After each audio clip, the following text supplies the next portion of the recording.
Check. How are we doing? Hello. Perfect. Big Red in the Morning is live. Live. So fucking live, dude. Oh, we're so live. Gonna have Ken Silva on. Talking some real shit. Oh, fuck. I wish I didn't have a headache. This is very irritating. Very fucking irritating. Super fucking frustrating. I don't like having headaches. I don't know if anyone can relate. I don't like having headaches. Andy Malafarina, don't like having headaches. I don't know if anyone else can relate. No, this is not. I got to remember to go into these fucking streams and readjust the shit. There's like a bunch of little categories you can put things in that'll actually like help the stream. I don't want any moderation. Oh my god. Do any of the following describe your content? Make a real person. Hell yeah. All right, so we got the YouTube. Why is it not on YouTube? Wait, it is on YouTube though, but it's not on YouTube? Because the Restream app doesn't show me that it's on YouTube, but YouTube says it's on YouTube. See, this is why I start these early. Yeah, it's on YouTube. It's on YouTube. Okay, so we'll get Ken in here in a little bit. What time is it? Okay, yeah, I gotta send him that. Let me just double check all the other stuff.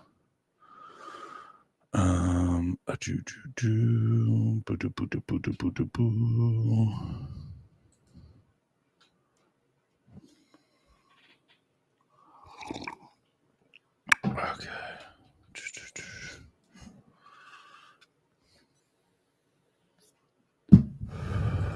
Let us set up. I'm going to risk it again. I'm going to set Twitch up to politics. So we might have to deal with some homos in politics, but that's fine. It's fine. Just trying to get a few more subscribers. Trying to get some people squared. Placely on my dick. Okay. And then we got the... can I not edit the fucking... Motherfucker. I'm trying to edit the fucking there we go. The Rumble thing over here. Alright, so we readjust the Rumble. There we go. Yeah, I wonder if this will help because I've just been like going live with the Rumble on here, but I haven't been setting it to like any specific channel. And I think if you don't set it to any specific channel, it just falls off into the void.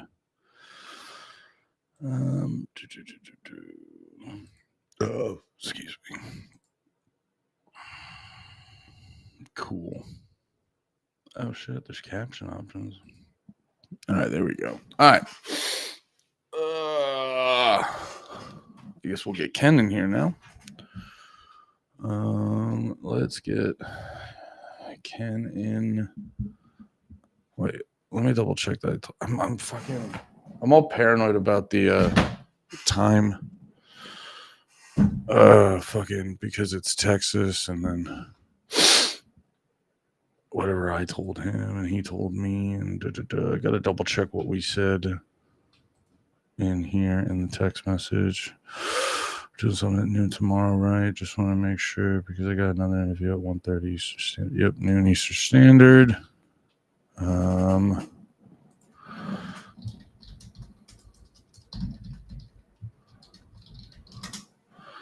It is almost noon Eastern Standard, so looks like we're doing it right now.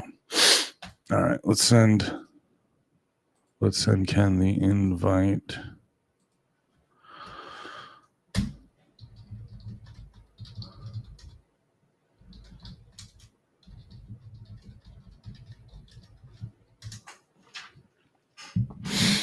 All right. Ken's going to be in here in a minute, probably. I'm very excited to talk to him. Let me go get another drink real quick.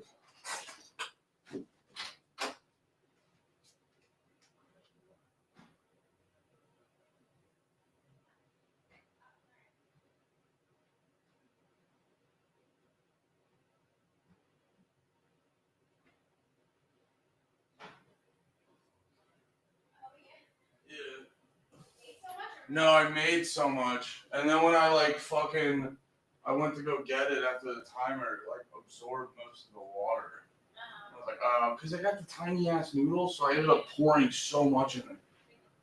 Yeah. It makes you feeling better, right? So much better.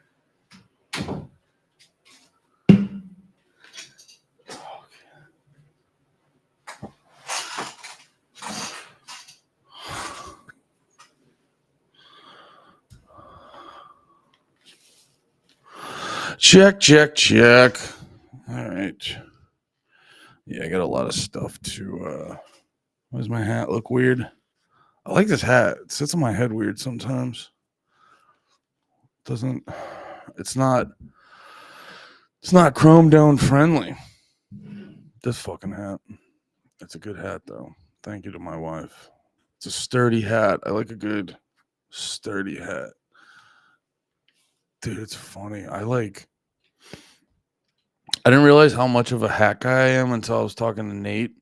Well, I mean, I don't know what I mean. I didn't realize I was a hat guy, but no, I was talking to Nate, and he was like, "Yeah, you're the only guy I know that wears a hat all the time. Who's got like a huge great head of hair." And I was like, "That's a good point. I never thought about it that way."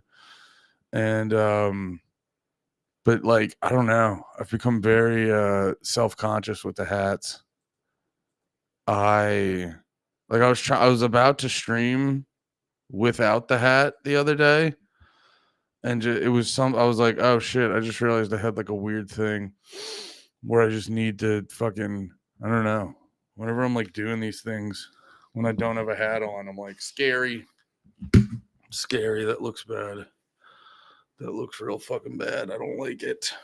Oh shit.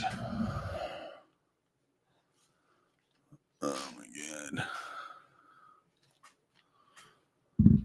god. What's going on today in the news? Anything good in the news?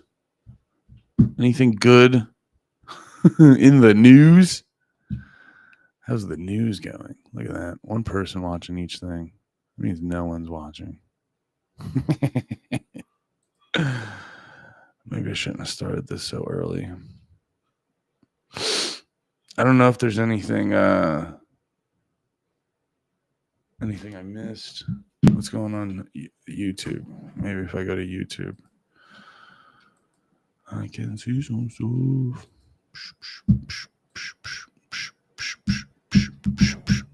All right. Looks like Ken saw the message I sent him.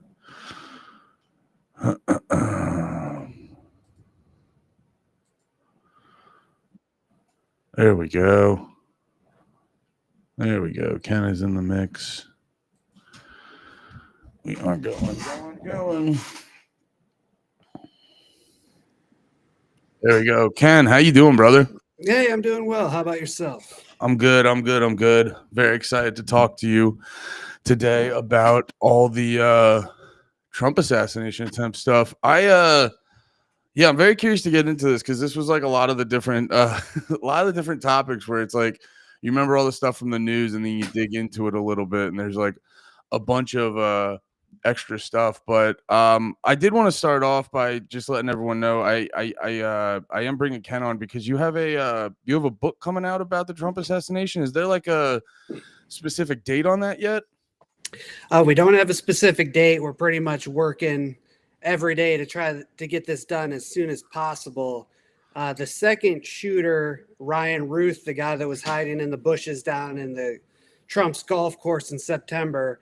His trial starts this fall, so we're trying to get the book out before that trial starts, because if we got to cover that and incorporate all that info, it's going to really complicate and delay things. But it's progress is being made.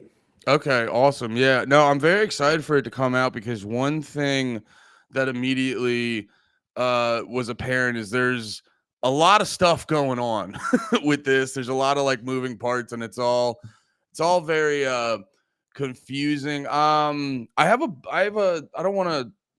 bunch of questions, so I apologize to you in advance, to the people in advance. This might be a little all over the place, but like I said, when I was doing the research, because I wanted to be prepared, I was like, oh shit, there's a lot of stuff here. I guess I'll just hop into it. I wanted to ask you right out of the gate, the thing that kept, well, you don't really hear him talk about it as much anymore, but when I was like reading through some stuff that came out when it happened and stuff, you kept hearing Iran pop up. And I think that, that became kind of topical again, because it's like, every time there's a chance to get people mad at Iran, they find a reason to get people mad at Iran. And the big thing I was like curious about in the context of Iran with the Trump assassination attempt, was it something where they had intelligence beforehand that there was anything credible to Iran, or was it one of those things that like after it happened, it was like a bunch of them were like, yeah, we should fucking blame Iran for this, right? Like, so what was how credible was any of the Iran stuff in context of the Trump assassination attempt? It's actually a little bit of both. They did have some intelligence, but they also really, I guess, inflate or amplified the threat beyond, what it actually was. But yeah, thanks for the question, because this is actually a chapter in the book that I have a draft of. It's titled "An FBI Iranian Plot Against Trump." And the reason that it's titled that way is because these Iranian plots are pretty much the same thing as what they did in 2020 with the Whitmer plot to kidnap Michigan's governor, the so-called militia plot, where they find out that half of them were undercover informants or undercover agents. So you got a similar thing here, and it does raise some questions whether this was some kind of coordinated thing to blame Iran, because there's a guy named Asif Merchant, who was arrested on July 12th, 2024, the day before the Trump shooting happened.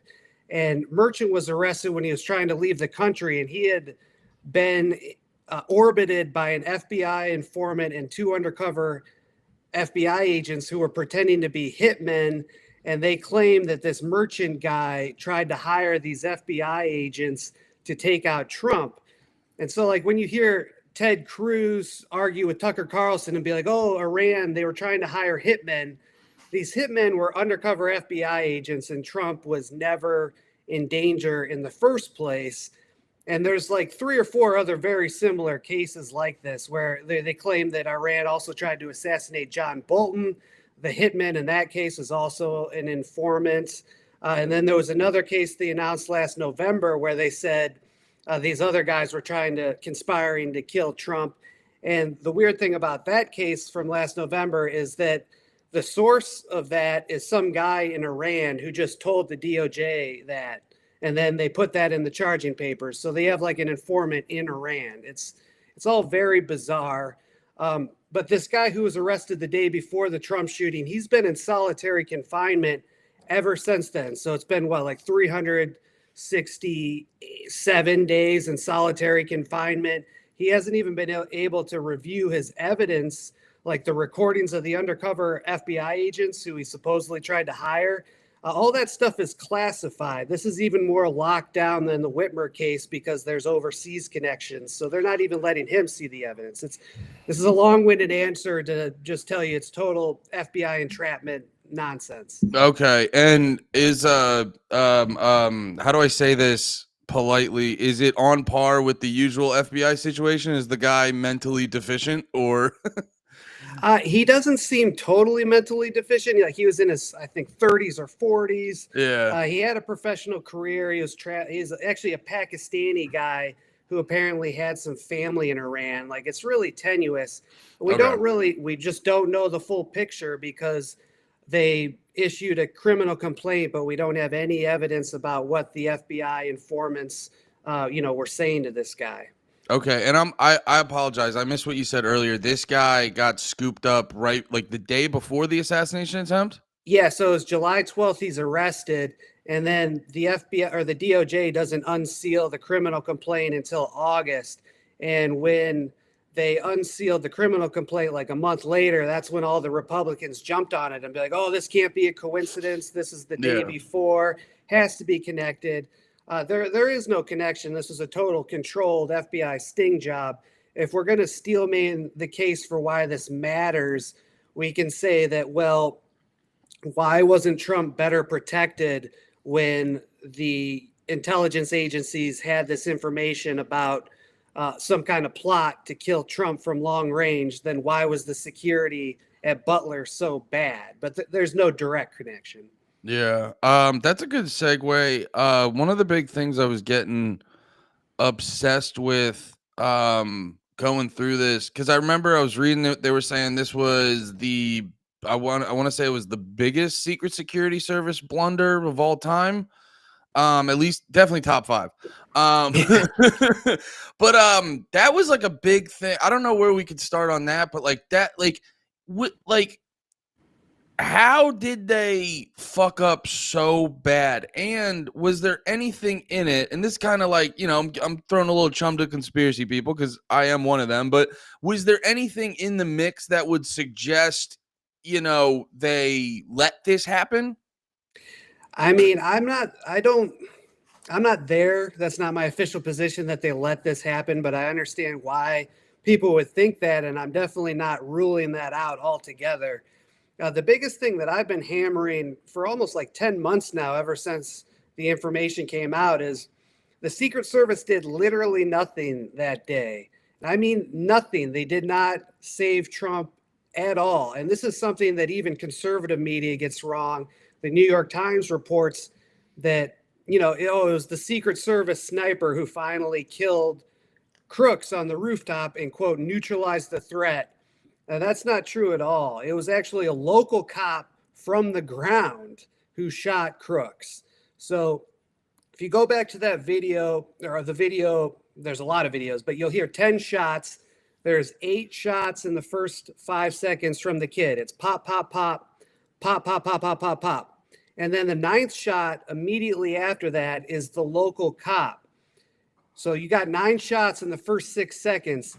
Now there's another entire 10 seconds pass, and then the Secret Service sniper with his high-powered rifle just blows Crooks' head off. Like just the final kill shot in one side, out the other, back into the shoulder, the bullet fragments, and then there's 2 re-exit wounds. I think it was like a high-powered 300 Winchester. Like, I don't really know the calibers very well, but yeah. And so now everybody's like, oh, well, at least the Secret Service, the sniper at least was a hero.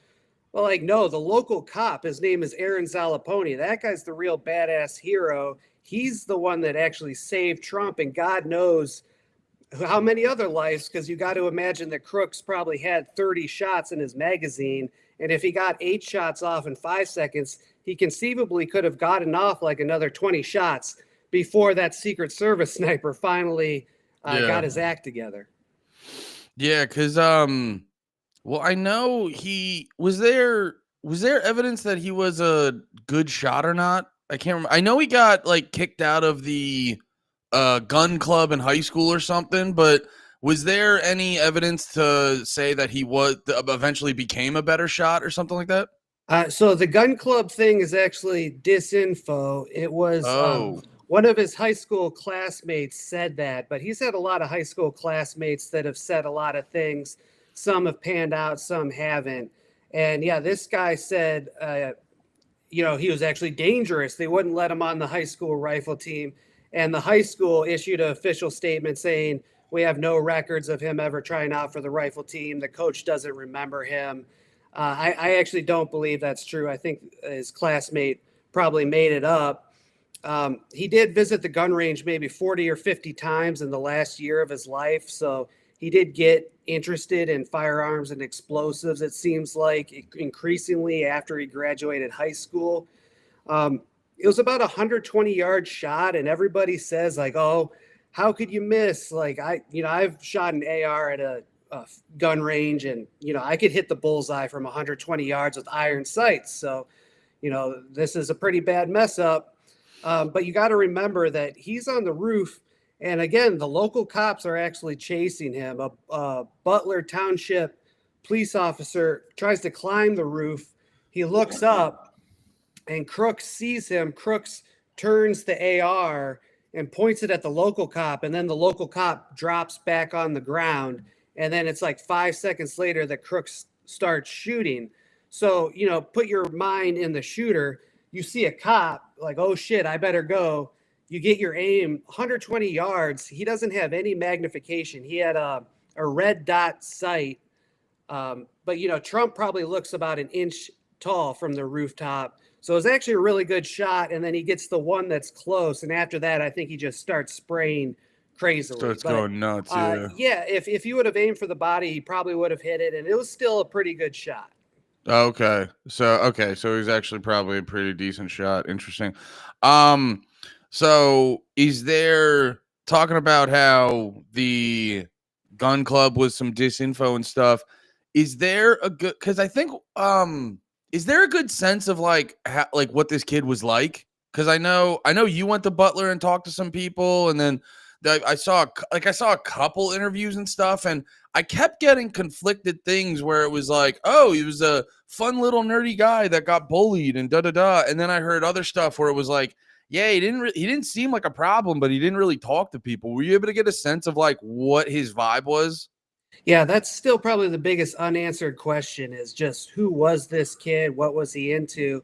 All the public information we have points to him being just a mild-mannered, extremely smart, probably had like a 140, 150 IQ, engineering student, real quiet, but he wasn't like the outcast. He wasn't bullied every day. He had a small little group of friends. He wasn't the prom king, but he wasn't also, the black sheep. Graduates high school with honors, goes to a 2-year technical school. All his professors there said he was like the smartest kid. His mother was like legally blind, and he actually, for one project, he made a 3D he printed with a 3D printer a braille chessboard that's like all labeled so blind people could play chess. Like really thought, like kind of like you'd want your son to turn out like this kid. Yeah. And even up like the last email he sent with his college account, which I obtained, he is asking about the status of his diploma because he's supposed to go to Robert Morris University in the fall of 24, like a month after he died. He was supposed to go for a 4-year engineering degree. So this is all the public information that we have that really paints one picture. However, we also know that he was a gamer and he had a bunch of accounts on like Discord, Steam, all these platforms that are known to kind of be cesspools for this violent, extremist is kind of a gay word, but like when they're talking about mass shootings, like idolizing the Columbine kids, like these kind of chat rooms. And that's where I think where the real story is probably told. I think he was probably groomed or radicalized on one of these social media accounts. And that's what we don't have any information on that. Okay. And is that like have they shown if what am I trying to ask? Like if feds hop in there to like groom these kids and stuff like that? Not saying it necessarily happened for him, but is that like a area where feds have been taken advantage of to groom kids? Oh yeah, most definitely. And that's my operating theory. Again, I don't have any conclusions still about what happened in Butler or what happened leading up to Butler, despite the fact that I've been studying this every day since it happened. Yeah. But it's my theory because there is a long history of teenagers, young kids getting groomed by undercover informants to commit violence. Probably the most notorious example of this is the 2022 Buffalo shooting, where Peyton Gendron went to a Tops supermarket in Buffalo, New York, and killed like 11 black people. And then after that, it turns out he was talking about the great replacement theory, and you had all this outcry like, oh, was he radicalized by Tucker Carlson? Why is he talking about the great replacement theory? Yeah. Well, the far more interesting story there is it turns out that he had been chatting on Discord with a quote undercover or no, a quote retired federal agent 20 minutes before the shooting. He put out like a link. Jesus. Yeah, he put out a link in a Discord chat saying, if you want me to live stream me shooting up this market, check it out, guys. One of the people that clicked on this link was a retired federal agent. The Buffalo News reported this like a couple months later, and the FBI has been totally stonewalling the public on that too. That's like another scandal that nobody even knows about. There's like 5 or 6 other similar type cases that I could get into, but I think that hopefully satisfies the question that yes, there is a pattern of gamers being targeted, groomed, and radicalized online by bad actors, including glowies. Yeah, that's crazy. I forget, I saw something about his social media, but then there was like some debate about it. What was did he have social media or anything like that? Yeah, so, and this is all the stuff the FBI's kept totally locked down, and they've only like trickled out these little drabs of information to kind of confuse people. I think this is what you're getting at. During a congressional hearing last August, like the deputy FBI director said, well, hey, we found some accounts where he's talking against immigrants, against this and that, right-wing rhetoric, but he admits that they didn't actually confirm that this was Crooks's account, and they haven't released any more information on that, since then. And that also sparked the CEO of Gab to release his own letter from the FBI that was requesting information about an account that was potentially linked to Crooks. And that account was spewing a lot of anti-Trump rhetoric. So you've got like the two sides being like, no, he's a Democrat. No, he's a Republican. We just still don't know. All this stuff needs to be released. The most interesting thing that came out on the 1-year anniversary is that CBS published a story about Crooks's life. And they did reveal that he did have a Twitter, a TikTok, and conventional social media accounts. And that's brand new information. And I got to imagine that the FBI leaked this information to CBS because the reporter is Scott McFarlane. He was like a DOJ stenographer. He did a bunch of their stuff about January 6th. So it really seems like Trump's FBI is leaking to like a Mockingbird outlet, which is, disturbing. Like, I thought this was going to change and we're going to have total transparency. It's pretty disappointing.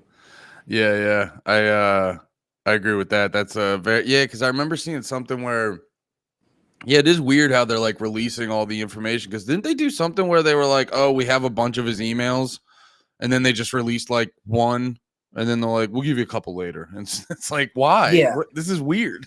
I actually did a story on that where CBS obtained his college emails, and I actually got the whole batch of emails. Because these are all public records from the community college.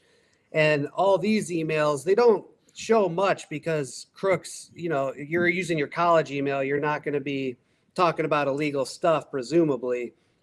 And so, all that paints one picture. What we need are his private emails, his encrypted chat apps, the Discord chat rooms. All that stuff is what we need to really know what this kid was about.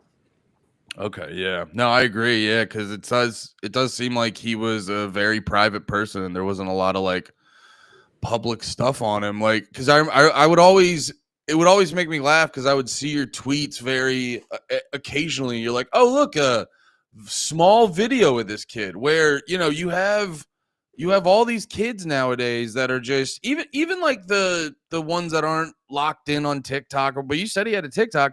But you see, like, every kid nowadays is like they're posting a little bit every so often. So the fact that there was nothing is odd. Going back to humoring conspiracy theories, because that's my favorite thing to do.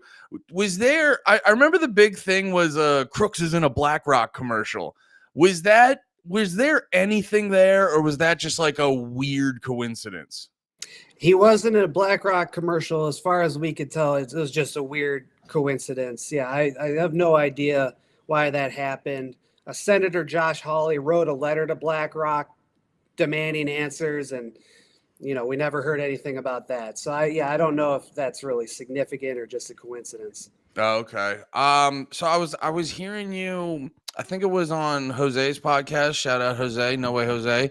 And it was around the time when you were like driving to Butler, getting some subpoenas. And I remember you were saying there was a bunch of weird stuff with Crooks's autopsy, where, because I know you were talking about, I think you mentioned a little bit earlier, they say he got shot once, but he actually got shot like 5 times. And then they didn't do a certain amount. They didn't do the amount of tests they would always do. And then they cremated him right away. Can you go over the autopsy and the weird things about it, and maybe if there's any updates now a year later? Sure. Yeah. So it was a month-long legal battle for me to get that autopsy, and quite the education in how public records systems work. Basically the story is that the body, Crooks, was left on the rooftop until 6 a.m. the next day, and then they ship him not to the Butler County coroner's office, but to Allegheny County in Pittsburgh. And we've got 2 conflicting reasons for why that was. The Butler County coroner at one point said that, well, Allegheny County, that's where Pittsburgh is. They have more advanced facilities. And at another point, though, he said they shipped the firefighter's body there to avoid media publicity because they were worried that reporters would be waiting outside the Butler County office. So the interesting there, and I'll get to the full autopsy, but just a little tidbit since you're a conspiracy guy. The medical examiner in Allegheny County who conducted the autopsy on Crooks is a guy named Ariel Goldschmidt, who's a dual citizen of Israel. And oddly enough, Goldschmidt went to Israel after October 7th, and he was doing autopsies of the people who were killed in the massacres. And he was working with another doctor who made up all these fake stories about beheaded babies. So this like IDF asset from Israel who does that, then he winds up doing the Crooks autopsy, which is very bizarre. And I think, we got to ask questions because they did cremate the body, and the medical examiner says he was only shot once. It was definitely by the Secret Service. The Secret Service killed him. The medical examiner says that local cop who took the 9th shot didn't even hit him. But are you going to believe the local cop, or are you going to believe a literal IDF fed? So that's one thing. The other thing is he did release the body for cremation, and the body still had bullet fragments in it. So we don't know for sure how many times he was shot or who shot him. This is still a big mystery. And then if we're going to get more conspiratorial, they did a toxicology exam and found out that he wasn't on drugs of abuse like meth or fentanyl, but they didn't test for psychotropics. So I think that's the big thing that everybody wants to know for every mass shooter. Like, was he on SSRIs? We'll never know any of that because this IDF guy released the body for cremation. That's crazy. Yeah, it's all very interesting whenever you see like that pop up, and you're like, "Come on, man, not again." Well, and to add to that, just since we're on this subject, they used Israeli spyware to hack his phone because their initial reports, he's got these encrypted apps that we can't access. They used Celebrite, and supposedly they couldn't get into the phone at first, so they had to call Celebrite and get the most advanced version of this Israeli spyware to finally get into his Samsung and access these social media accounts that we still don't know.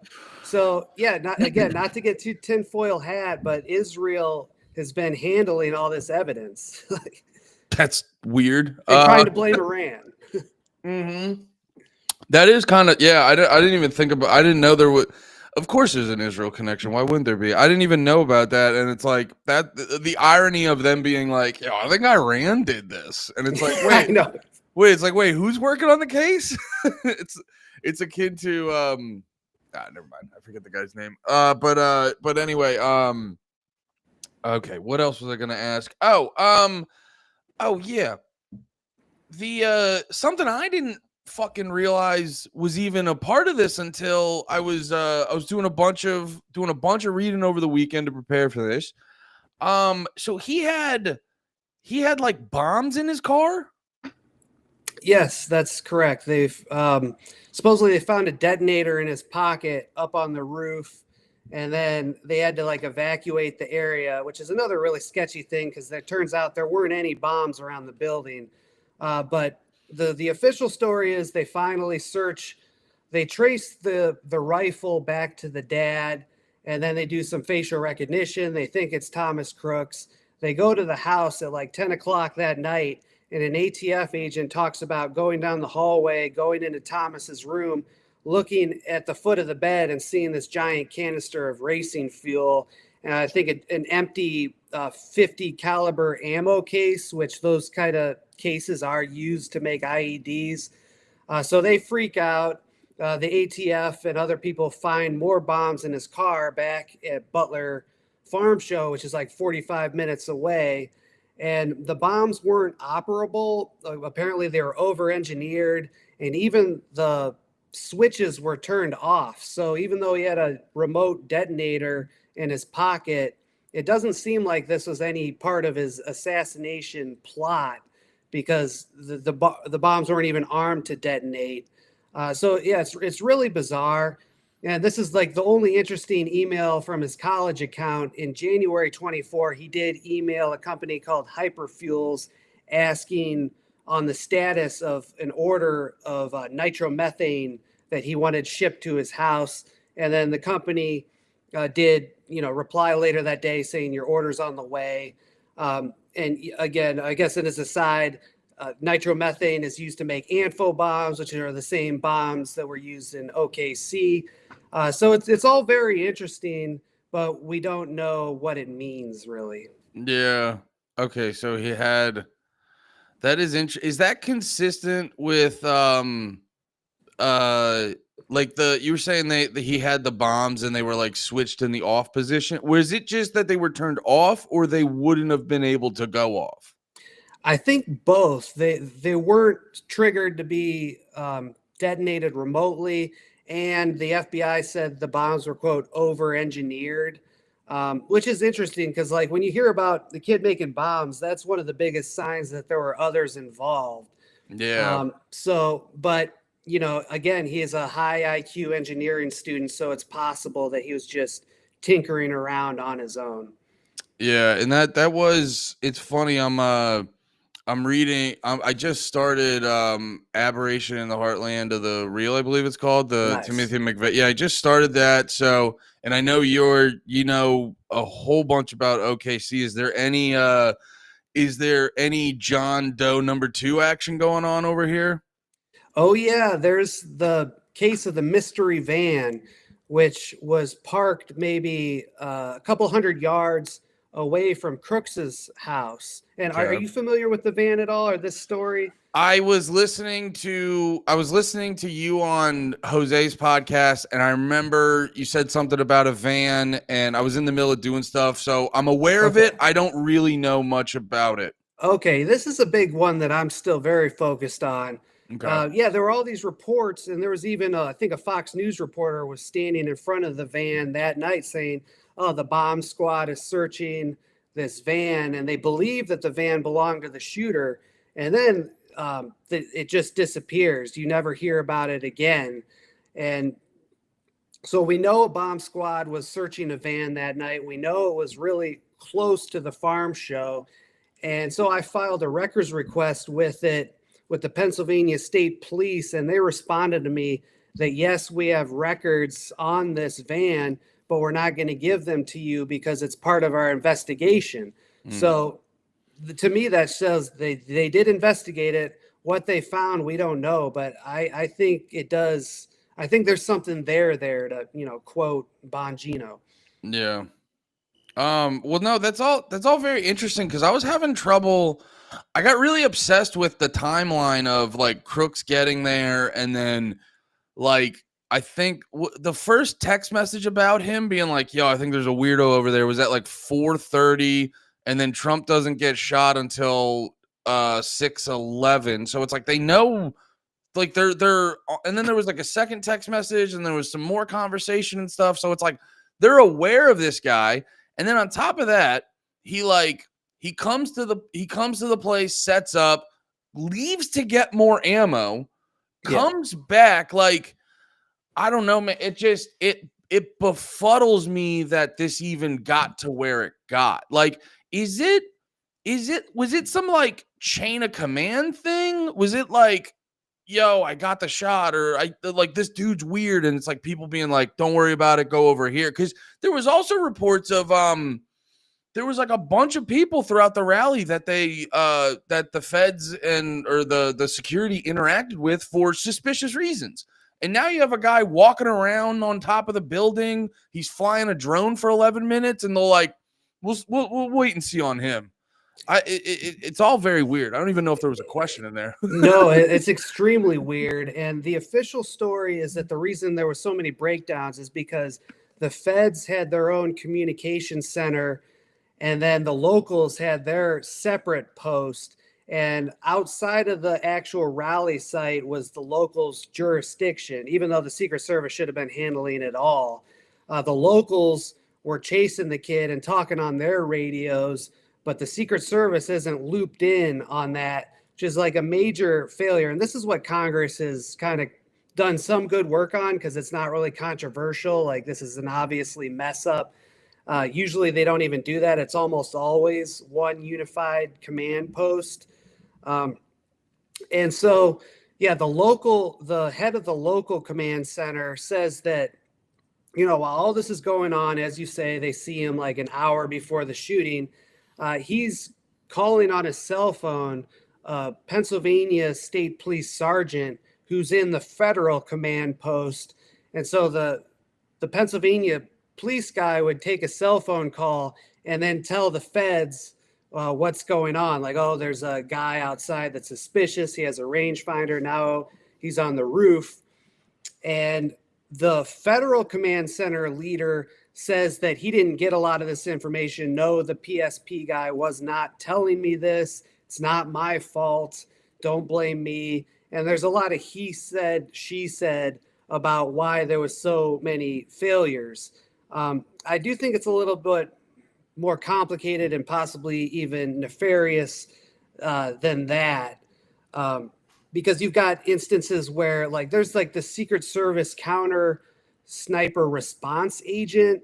And this is like a guy who's supposed to be the gopher for the snipers, where the snipers say, hey, go check something out. And this agent on the ground like runs and can gives the snipers intel, live intel. Well, that guy tried to go look for Crooks, and another agent at like a fence line turned him back in and said, go back to the stage, like blocked him from going to look for Crooks. Really bizarre stuff we don't have an explanation on. The last thing I'll say about your point to them first picturing Crooks at 4:30, and that's exactly that time is exactly right. But there's something really weird going on there. The local cops initially released this picture and said, hey, we first saw Crooks at 4:30. Or sorry, they didn't release a picture, but they did say we first saw him at 4:30, and then we reported him, and the ball got rolling from there. However, after the local cops said this, like a couple weeks later, a video emerges of Crooks walking on the farm show on the opposite side of the site. So who did those local cops see outside the AGR building at 4:30? It wasn't Crooks. It was because Crooks was a half mile away walking around by the vendors. So some people think the locals were trying to create some kind of alibi, like, oh, look, we were trying to monitor him. Or I think it's more likely that Crooks had a lot of lookalikes, and maybe there were others involved, and a lot of people were dressed the same to confuse the locals. these are just theories, but we must Yeah. ask these questions because it's an anomaly that needs an explanation. Yeah, that's crazy. So like there was okay, so they were reporting that there were people dressed just like crooks. That's crazy. That's a damn. So a big thing with because like I was saying before, I really got obsessed with like the intense level of like security fuck up. Was Crooks cuz like I said before, he where did he do they know where he posted up and how he got to the area without getting noticed? Was the area he was posted up at outside of their perimeter? I remember reading something about that. Is that why they never noticed him? That's why the Secret Service supposedly wasn't involved. They had this tiny little area, maybe a couple square acres, where where their responsibility was. And that was like, if to get into that area, you had to pass through a metal detector. And so that area really shouldn't be a concern at all because everybody in there is disarmed, like nobody has a gun. And then, yes, actually, AOC of all people made the good point.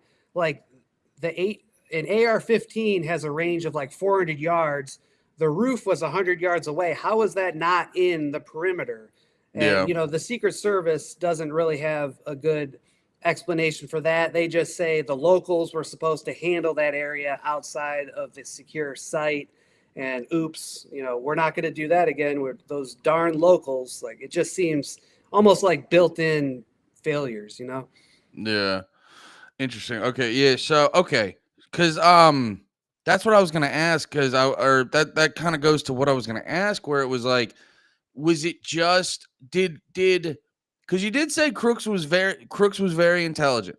Was he able to do what he or I guess you don't know this, you couldn't know this for sure, but based off of what you know, do you think Crooks was able to do what he did because of his like higher level of intelligence, or was he able to do that just because it's like, they made the perimeter too small and just decided on that day to just suck the most ass? Yeah, yeah. Well, it's probably a little bit of both. The most sophisticated technique that Crooks employed was at 3:51 when as you mentioned, he shows up that morning, goes back to the Pittsburgh area, and then returns around 3:50, and he gets out of his car and flies a drone over the farm show. And with that, he might have been able to see, well, hey, there's a sniper here, there's a sniper here. If I locate on this roof, I'm going to be kind of obscured by the trees, so the snipers can't see me very easily. This is all a possibility, but the drone flying raises another question. Another just bizarre coincidence is that the Secret Service had a drone detection monitor, and it wasn't working. The counter drone agent was supposedly troubleshooting it all morning, and then he fixes it at like 4:20, which is like 10 minutes after Crooks flew his drone. And so that's just like another crazy, crazy coincidence. And he claims it was just a problem with the Ethernet cable. He had to switch out the cables. And it's like, I've never Yeah. had a faulty Ethernet cable. I've never heard of such a thing. Yeah, just Yeah. another unexplained coincidence. Well, it's like everything. Yeah, it is funny. A lot of the explanations I see with like the Secret Service, they're just like, "Oh, no," they're almost just treating themselves like they hired a shit ton of Mr. Magoo's or something. And I know the thing to say at the time, because it was a lady in charge. Everyone's calling her like a DEI hire. It reminds me of like Colin Kaepernick, because I'm not I like football, but I don't pay attention like that. So it's like, depending where you are politically, he's either the best football player or the worst football player. And that was the same vibe I got with like this lady working for was it a DEI hire situation, or was it just a bad day, or was she terrible? I don't blame DEI. I think the director, that Kimberly Cheadle lady, is like a ruthless bitch. I think she's ice cold competent. Like she worked on Dick Cheney's detail during 9/11. I think she's very read in. I don't think it's DEI at all. The DEI issue comes to play is the lady who was in charge of making the plan. Mio Perez, some like spicy Latina, and there's rumors that she is kind of messing around with some of the agents. Right. And she's the one that made the crappy perimeter, did a lot of the planning failures, but I think she was set up to fail. I don't focus on the plan as much as I focus on the day of, because despite that rooftop being right there, the Secret Service counter snipers still had a clear view of it. Like they still should have seen Crooks. All the mistakes, not all of them, most of them on the day of were made by highly trained and experienced men. We've got the 4 counter snipers on those barns behind Trump, didn't do anything. They got their response agent, didn't do anything. The head of the command center who didn't relay any of this information, he's the special agent in charge of Buffalo, which raises more crazy questions about why it is the top agent in Western New York who has a whole jurisdiction to run. Why is he running the command center as just like a boot on the ground on a random Saturday Trump rally? Like this senior guy doesn't make sense at all. And he messed up a lot. So yeah, these are all highly trained men that made the key mistakes on the day of. Interesting. Was there, speaking of that,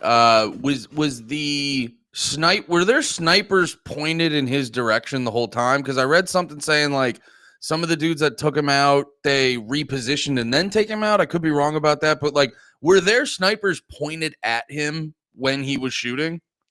That's what the cameras indicate, that yes, it was like before the shooting starts, you see the snipers reposition themselves and, they're looking through binoculars and they're definitely, they're aware of somebody on the roof because they got that through their radios. They testify that, yes, we were informed, which makes it inexplicable that they waited 15 seconds to return fire. Yeah. The ones on the northern barn had trees blocking them, their view of Crooks. It's the 2 snipers on the southern barn that had a clearer view of Crooks. Okay.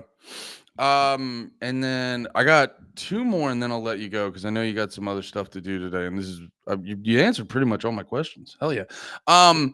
I know, okay, we talked about it before. He had a drone. He was flying around for like 11 minutes or something before they noticed him, like you said.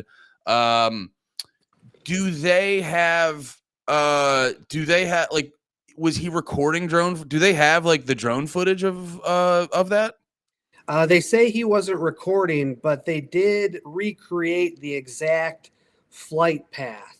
So apparently the FBI has this data of exactly, where, the drone zigzagging above the farm. They know exactly what Crooks saw.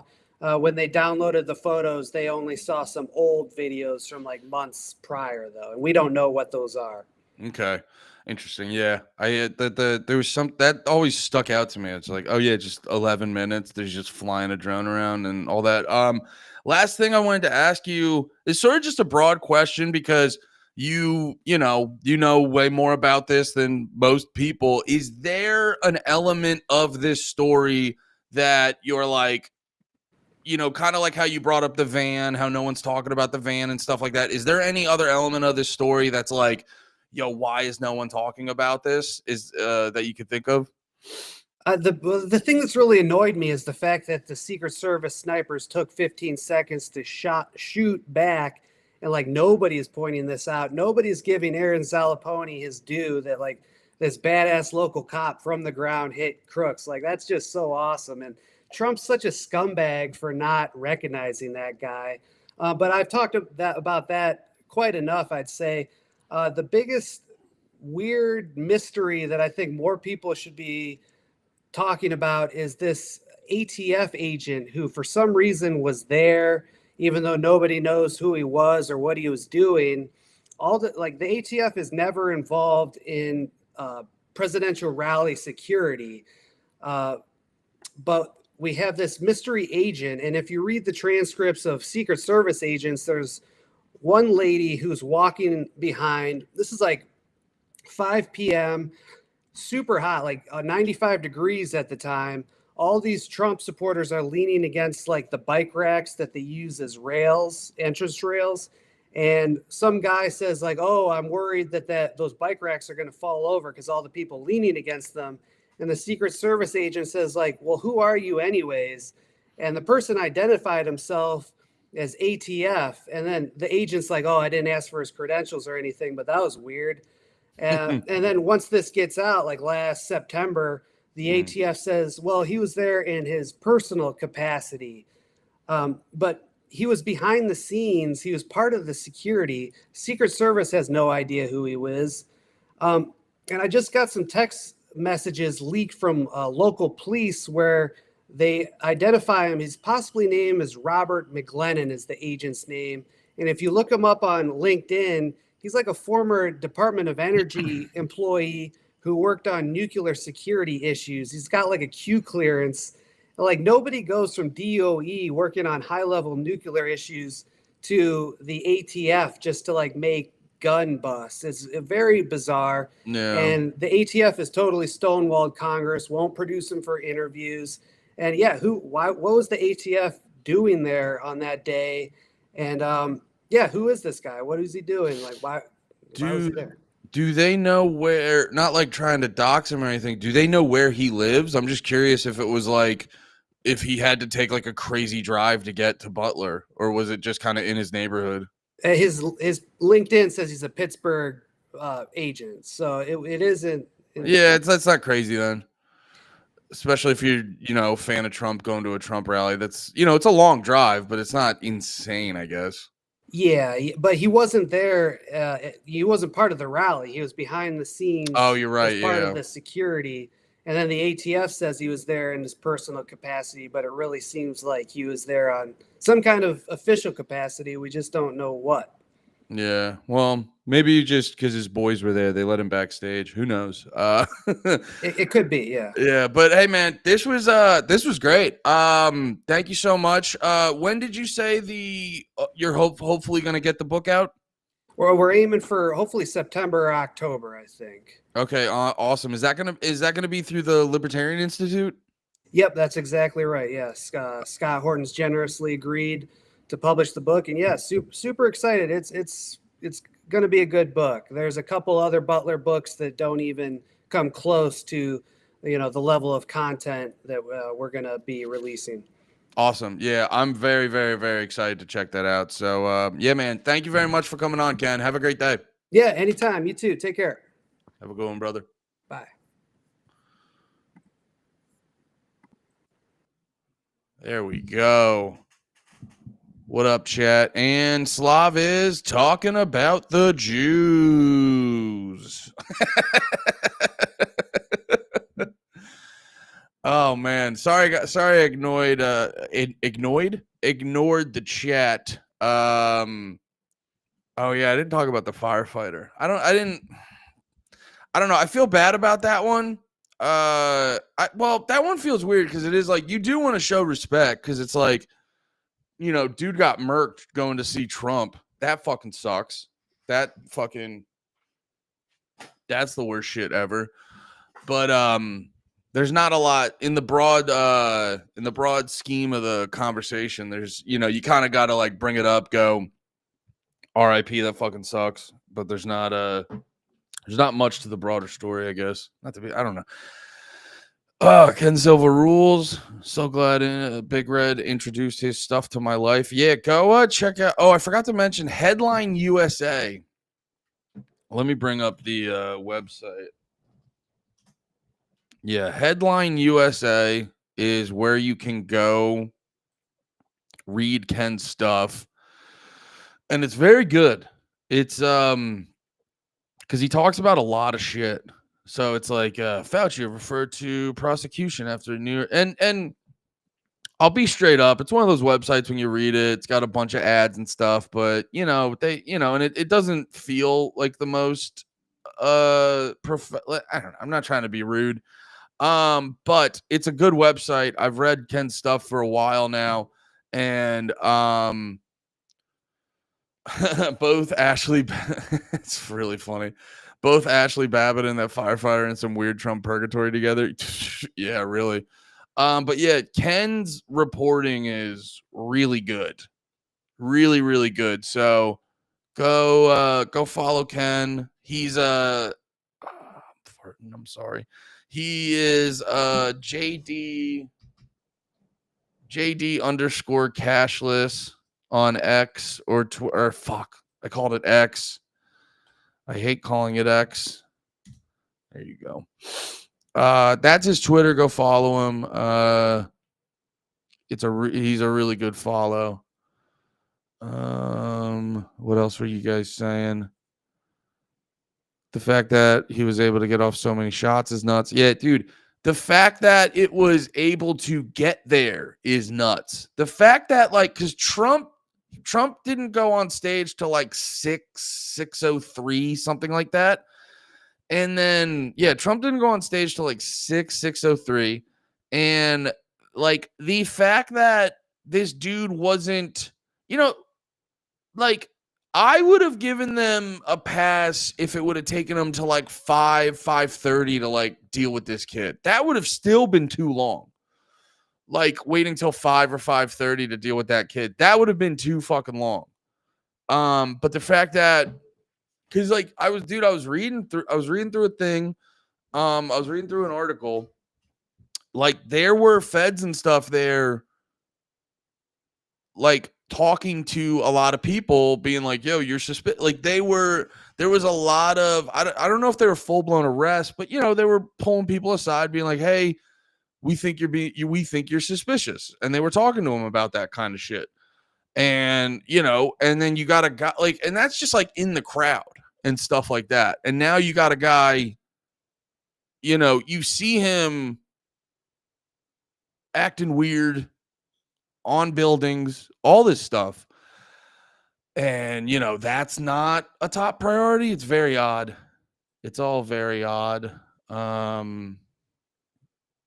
Yeah. What else were you guys saying? Real ass dude. Yes, sir. Ken Silva is a huge real ass dude. Fuck. It would have been so cool to watch the president. Let's take that off. I gotta read these before. I gotta read these before I bring them up. My son would have been a better shot. Hilarious. Great replacement is not. What's this? The Facebook Live footage from the Buffalo shooting is out there somewhere, right? That was on Facebook Live? No shit. I didn't know that. Is that a thing?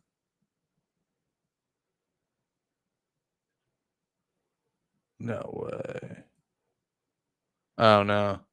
That's them talking about it. I pulled up a thing. It's just them. They probably took it down. What was that? I know Ken brought that up, but I didn't remember it.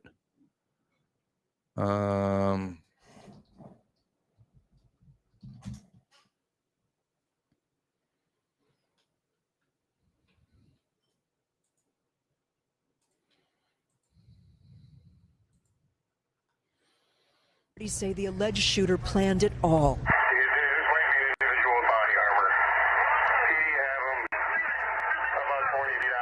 It started around 2:30 Saturday afternoon in the parking lot of this Tops Friendly Market store in a predominantly black neighborhood in Buffalo.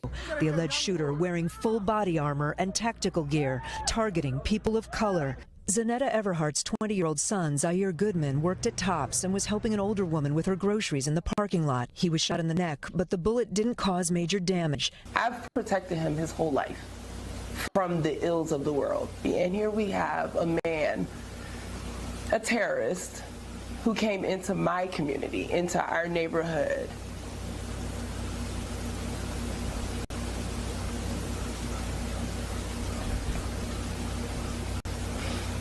Yeah. That's hard. That's hard. The woman he was helping was killed right in front of him. Neighbors watched it all in horror. There's a whole lot of shooting. It was just rapid. Just one after just kept going. And next, we came outside and it was just packed full of people. We saw, dead bodies. They were covered up. In all, 13 people were shot. 4 were store employees. 10 died. Aaron Salter was a father of 3 and a Buffalo police officer for 30 years. Tonight, he's being hailed as a hero. For the last 4 years, he worked as a security guard at the Tops. Salter tried to stop the gunman. Fired multiple shots, struck the suspect, but because he had heavily armored plating on, that bullet had no round. The suspect engaged our retired officer, and he was ultimately shot and deceased at the scene. He worked over 20-something years as a Buffalo police officer and lost his life at Tops. Disgusting to me. Another who died, 86-year-old Ruth Whitfield, who had stopped at the store after caring for her husband at his nursing home.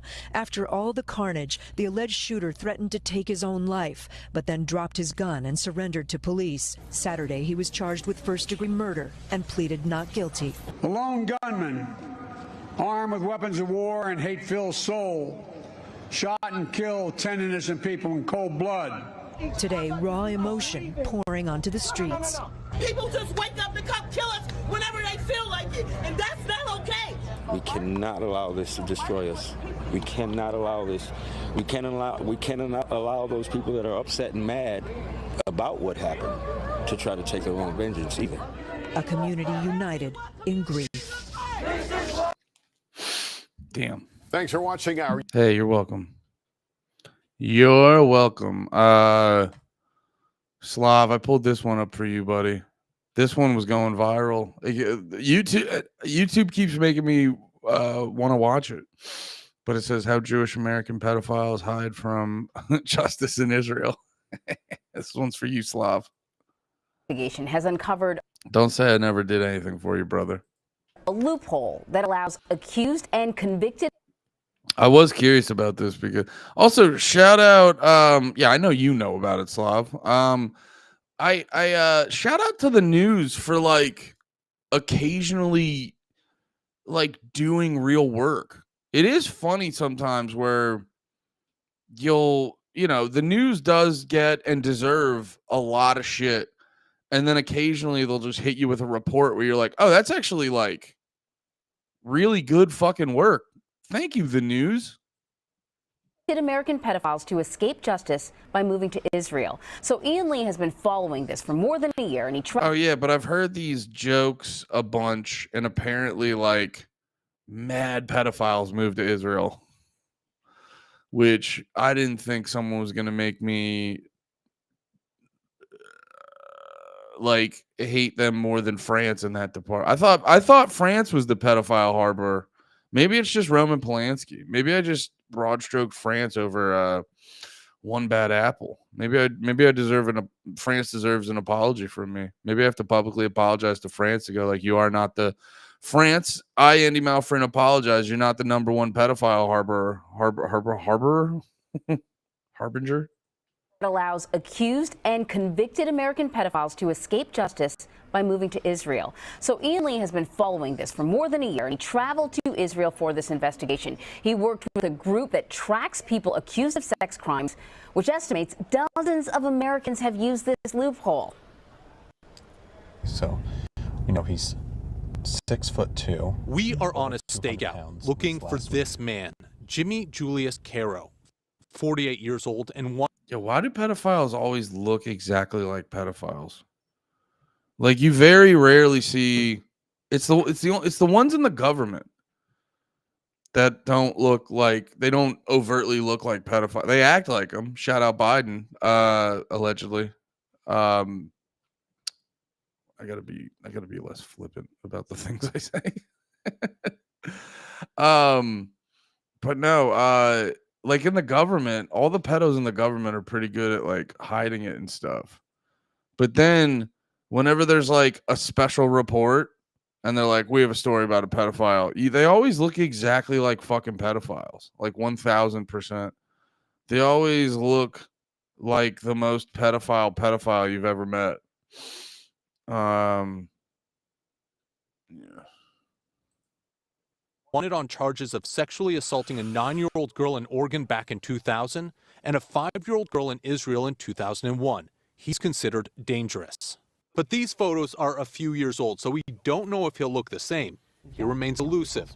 Previous attempts to capture him have failed. Obviously, the fear that he would somehow figure out that anyone's looking for him and bolt. He just called his number. Shauna Aronson got a Dude, women with that voice are always so hot to me. I don't know why. Something about that voice. I feel like they're gonna be like, no nonsense. I feel like they're gonna be real direct with you. I like a direct ass bitch. tip that Caro's expected at this clinic near Tel Aviv. Who's going to call? She's with JCW, Jewish Community Watch, an organization that hunts down accused pedophiles who flee to Israel from the U.S., exploiting a process called Law of Return, whereby any Jewish person can move to Israel and automatically gain citizenship. The ease with which pedophiles seem able to use this law as an escape route haunts victims like Mendy Hawk, who says he was abused from age 8 by a teacher at an Orthodox Jewish school in Los Angeles. So your classroom is right here. How does it feel being back? I was very anxious and, stressed coming back here, and a lot of memories coming through. The news is so heartless. They're like, hey, we brought you back to where you got raped. How does that make you feel? How does that make you feel in the place where you got raped a bunch? Does that make you feel good? Or do you feel bad that you are now in the place where you got fucking raped a bunch? They're like, the news is always taking people to places they could just say, like they could just mention it. You know what I mean? Like on the funniest one is like the local news will just hit a pre-roll and they'll be like they had like, it'll be like 5 a.m. and it'll be fucking 2 degrees out, and they'll do a report about some business, and they have to have that the fucking dumb local reporter stand in front of the local business to talk for 10 seconds and then to just throw it to a pre-recorded thing. You're like, you could just done that. You could just done that from the studio. You didn't have to inconvenience fucking 2 people at 5 a.m. No, you don't understand. If this stupid bitch wasn't standing in front of the building, how would you know this is the building we're talking about? Like, you just say it, then roll the video. I trust you, the news. Why would I not? Shouldn't I trust you? Just be the news, you dumbasses. To my mind. But yeah, this is very funny to me. Hey, so you got raped there. What are you feeling right now? Memories of his alleged abuser, Mordechai Yom Tov, who taught him Hebrew studies when he was just 8 years old. So in the beginning, he would just rub me like outside of my pants, and then I would say about 3 to 4 months later, he started going like in. Reaching down your pants? Yeah, it's reaching down. Why did you feel like you couldn't tell anyone? This guy's like a weird, I don't like how he interviews, where he's like, and then he did more. Then he was like, stops talking. He's like, and then he was jacking your shit against your will. You're like, yeah, dude, we know. We know that's what was happening. I was scared. I was ashamed. I mean, I just didn't know what people would think of me. Thank you. This is really important to include. It's so funny. Hey, can we unnecessarily re-traumatize you for this CBS News report? The whole situation. Yom Tov pled guilty in 2002 to sexually abusing and committing lewd acts against 3 other boys. He served jail time, but when he was released, he violated his probation and, according to JCW, fled to Israel with help from individuals within the Orthodox Jewish community. JCW tracked Yom Tov down and confronted him with a hidden camera in Jerusalem, where he admitted to illegally fleeing the United States with help and using a fake passport to enter Israel. I was supposed to stay for 5 years in the same city. I was supposed to I was supposed to go every 2 weeks to the police station. I left within a week later. He had this message for his victims. I'm very, very, very, very sorry. The other person in this video is Mayor Seawald, the founder of Jewish Community Watch. He tells CBS News Yom Tov's case isn't uncommon in the Orthodox community. The same thing that's going on in the Catholic Church right now around the world, the exact same thing happens in our community. The rabbis say it's, you know what, he promised he's going to go for therapy, he's never going to do it again. Boom, it's in another community. A few years later, he's at the same thing, and we hear more allegations that the person continued to abuse children. And often, those abusers end up in Israel. Rabbi Yehuda Oppenheimer says he unwittingly helped Caro escape. There was nothing that raised any red flags up to the point where he was moving to Israel. Well, I wish I could say that, but unfortunately I can't say that. So he had violated his parole, and now they were looking for him. He said that there was something in the past that had happened when he was young, but nothing had ever happened since. I've changed and I'm a different person now, but you gotta help me. I felt that I could trust him.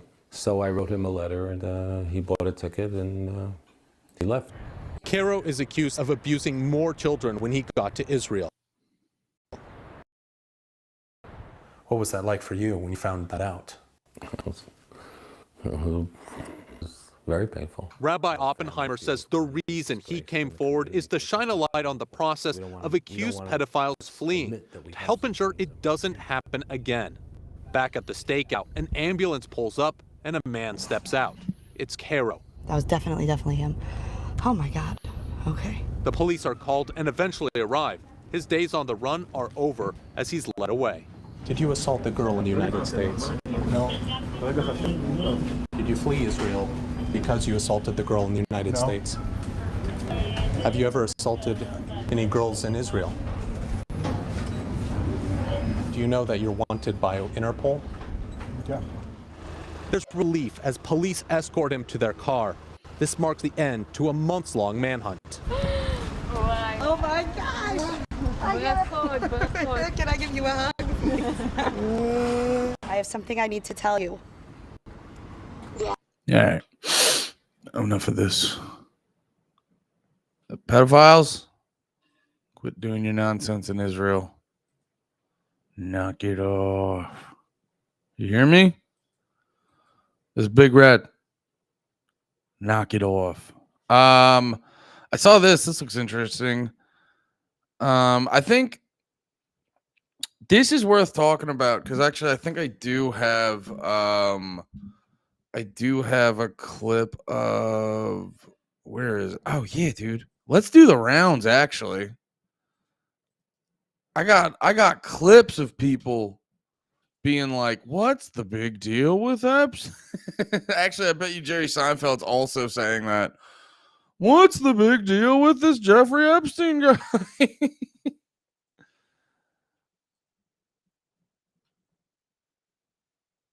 Why are you guys being a bunch of homos about it? That's what Jerry Seinfeld's saying. Wait a minute. Let me pull up this other video. Yeah, dude, this shit's crazy. It's so funny.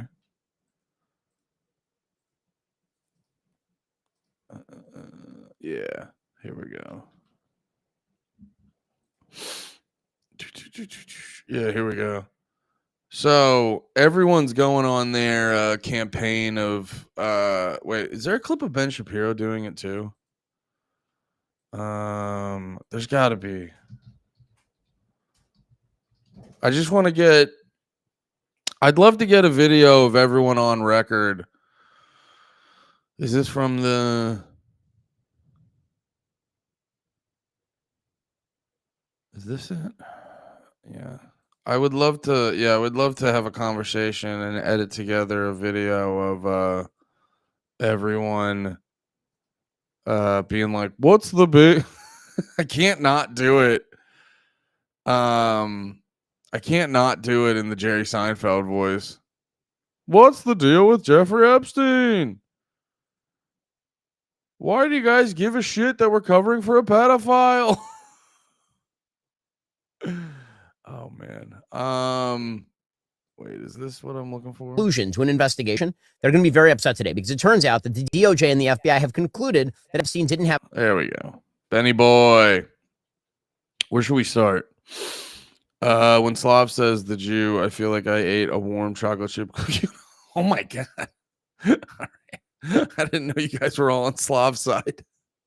I may need to police the chat more. I didn't realize how many people were on Slav's side. Oh hell yeah! Oh hell yeah! Oh hell yeah! Sorry, I was looking at the Twitch numbers, and through my Restream app. Oh, did my package come from my wife? Done. Is it here?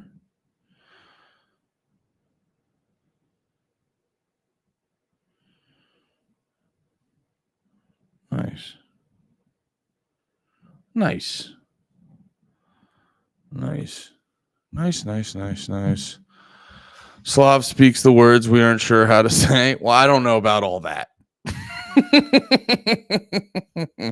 I'm not going to co-sign that. So, oh man, did I tell you guys I saw Slav at the creek, and he made me laugh because he's like, because I gotta give Slav props. I think he because I did get angry. God damn it. Yo, I gotta change. I keep using it, dude. Look at the fucking panties algorithm. It's just like Jews, Jews, Jews, Jews, Jews. What did Hitler think of Zionism? I'm gonna have to watch because I don't want Lemaire and Nate also use this account. I don't want them to hop in to be like, why is there so much Jew shit? What the fuck's Andy up to?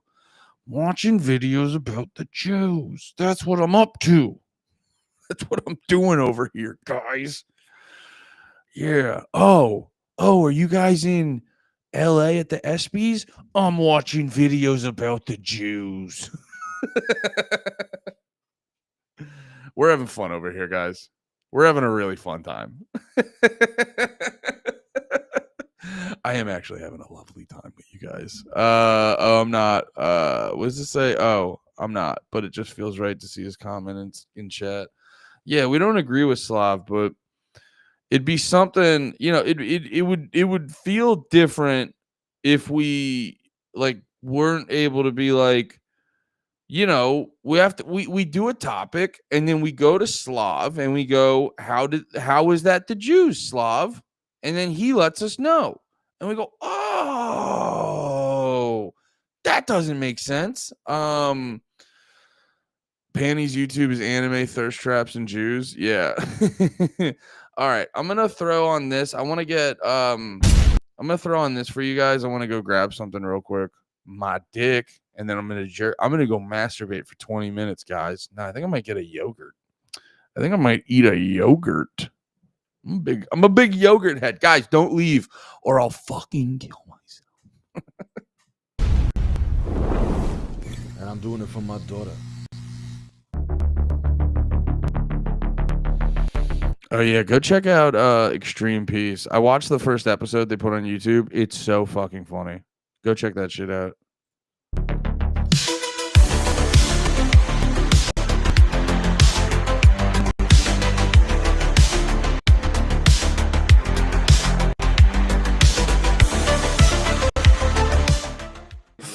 Okay. Now this is because I don't want to piss off Sam, but I want to ask you guys. Sam is too humble to talk shit about Tim Heidecker, and you guys. No. Stein, enough with this.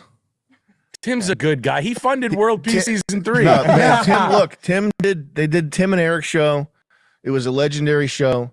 He did help get us canceled. I don't care though. It's all good. It's he not gave us worth money. We don't need to dig stuff Sam, up. I care, Stein. Sam, because you. Then you beef with him. Then I am going to go beef with him. Tough, Stein. You're a tough kid. He might fuck you up, dude. He's tough as shit. No, dude. he can't, dude. Maybe. Stein. Don't say that, Stein. No, he plays football. They're tough as shit, dude. And he's listening. And he's listening. Pick bigger battles. Let's pick bigger battles.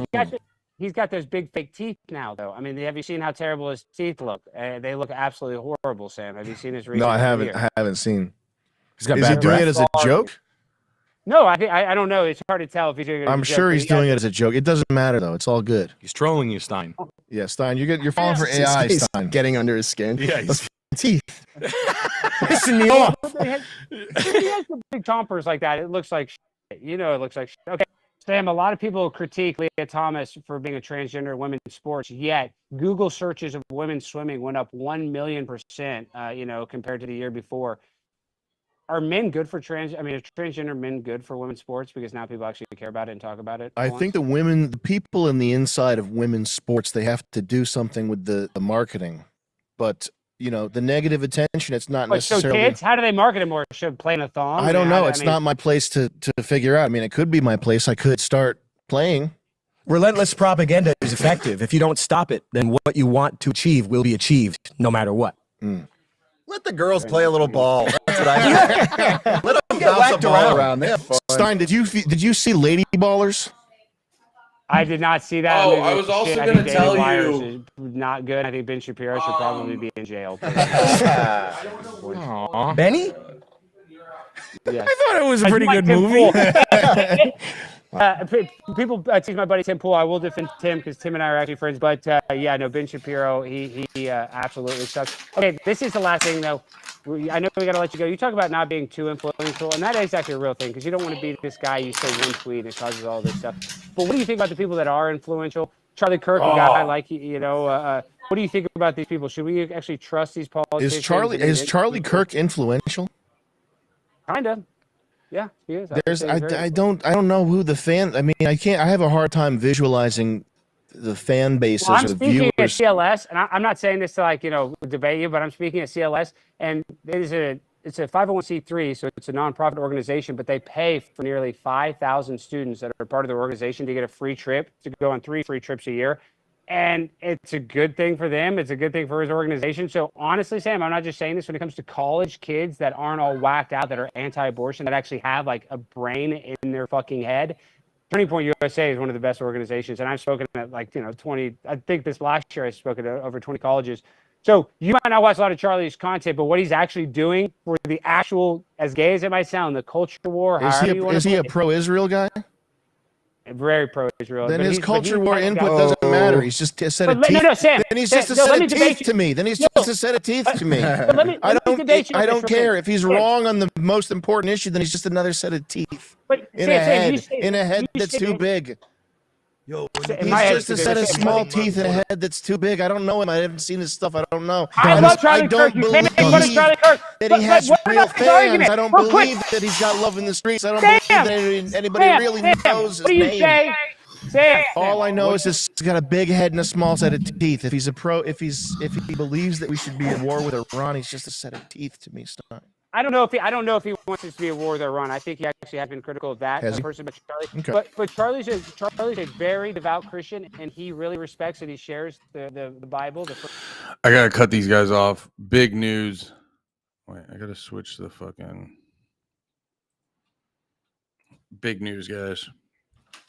Wife's friend from PA sent us a bunch of shit from Utz. I'm pretty hyped. I was just talking to someone about how Utz is my favorite chip. I miss Utz. I miss it so much. So I will be chewing on the microphone. No, I won't.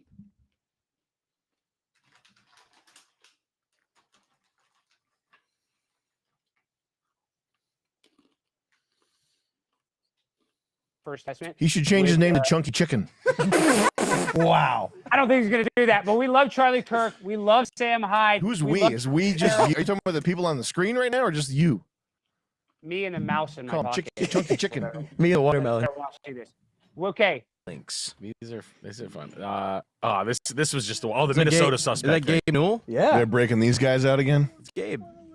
Listen to his voice, Chuck. You guys both, and I wish it hadn't gone this way.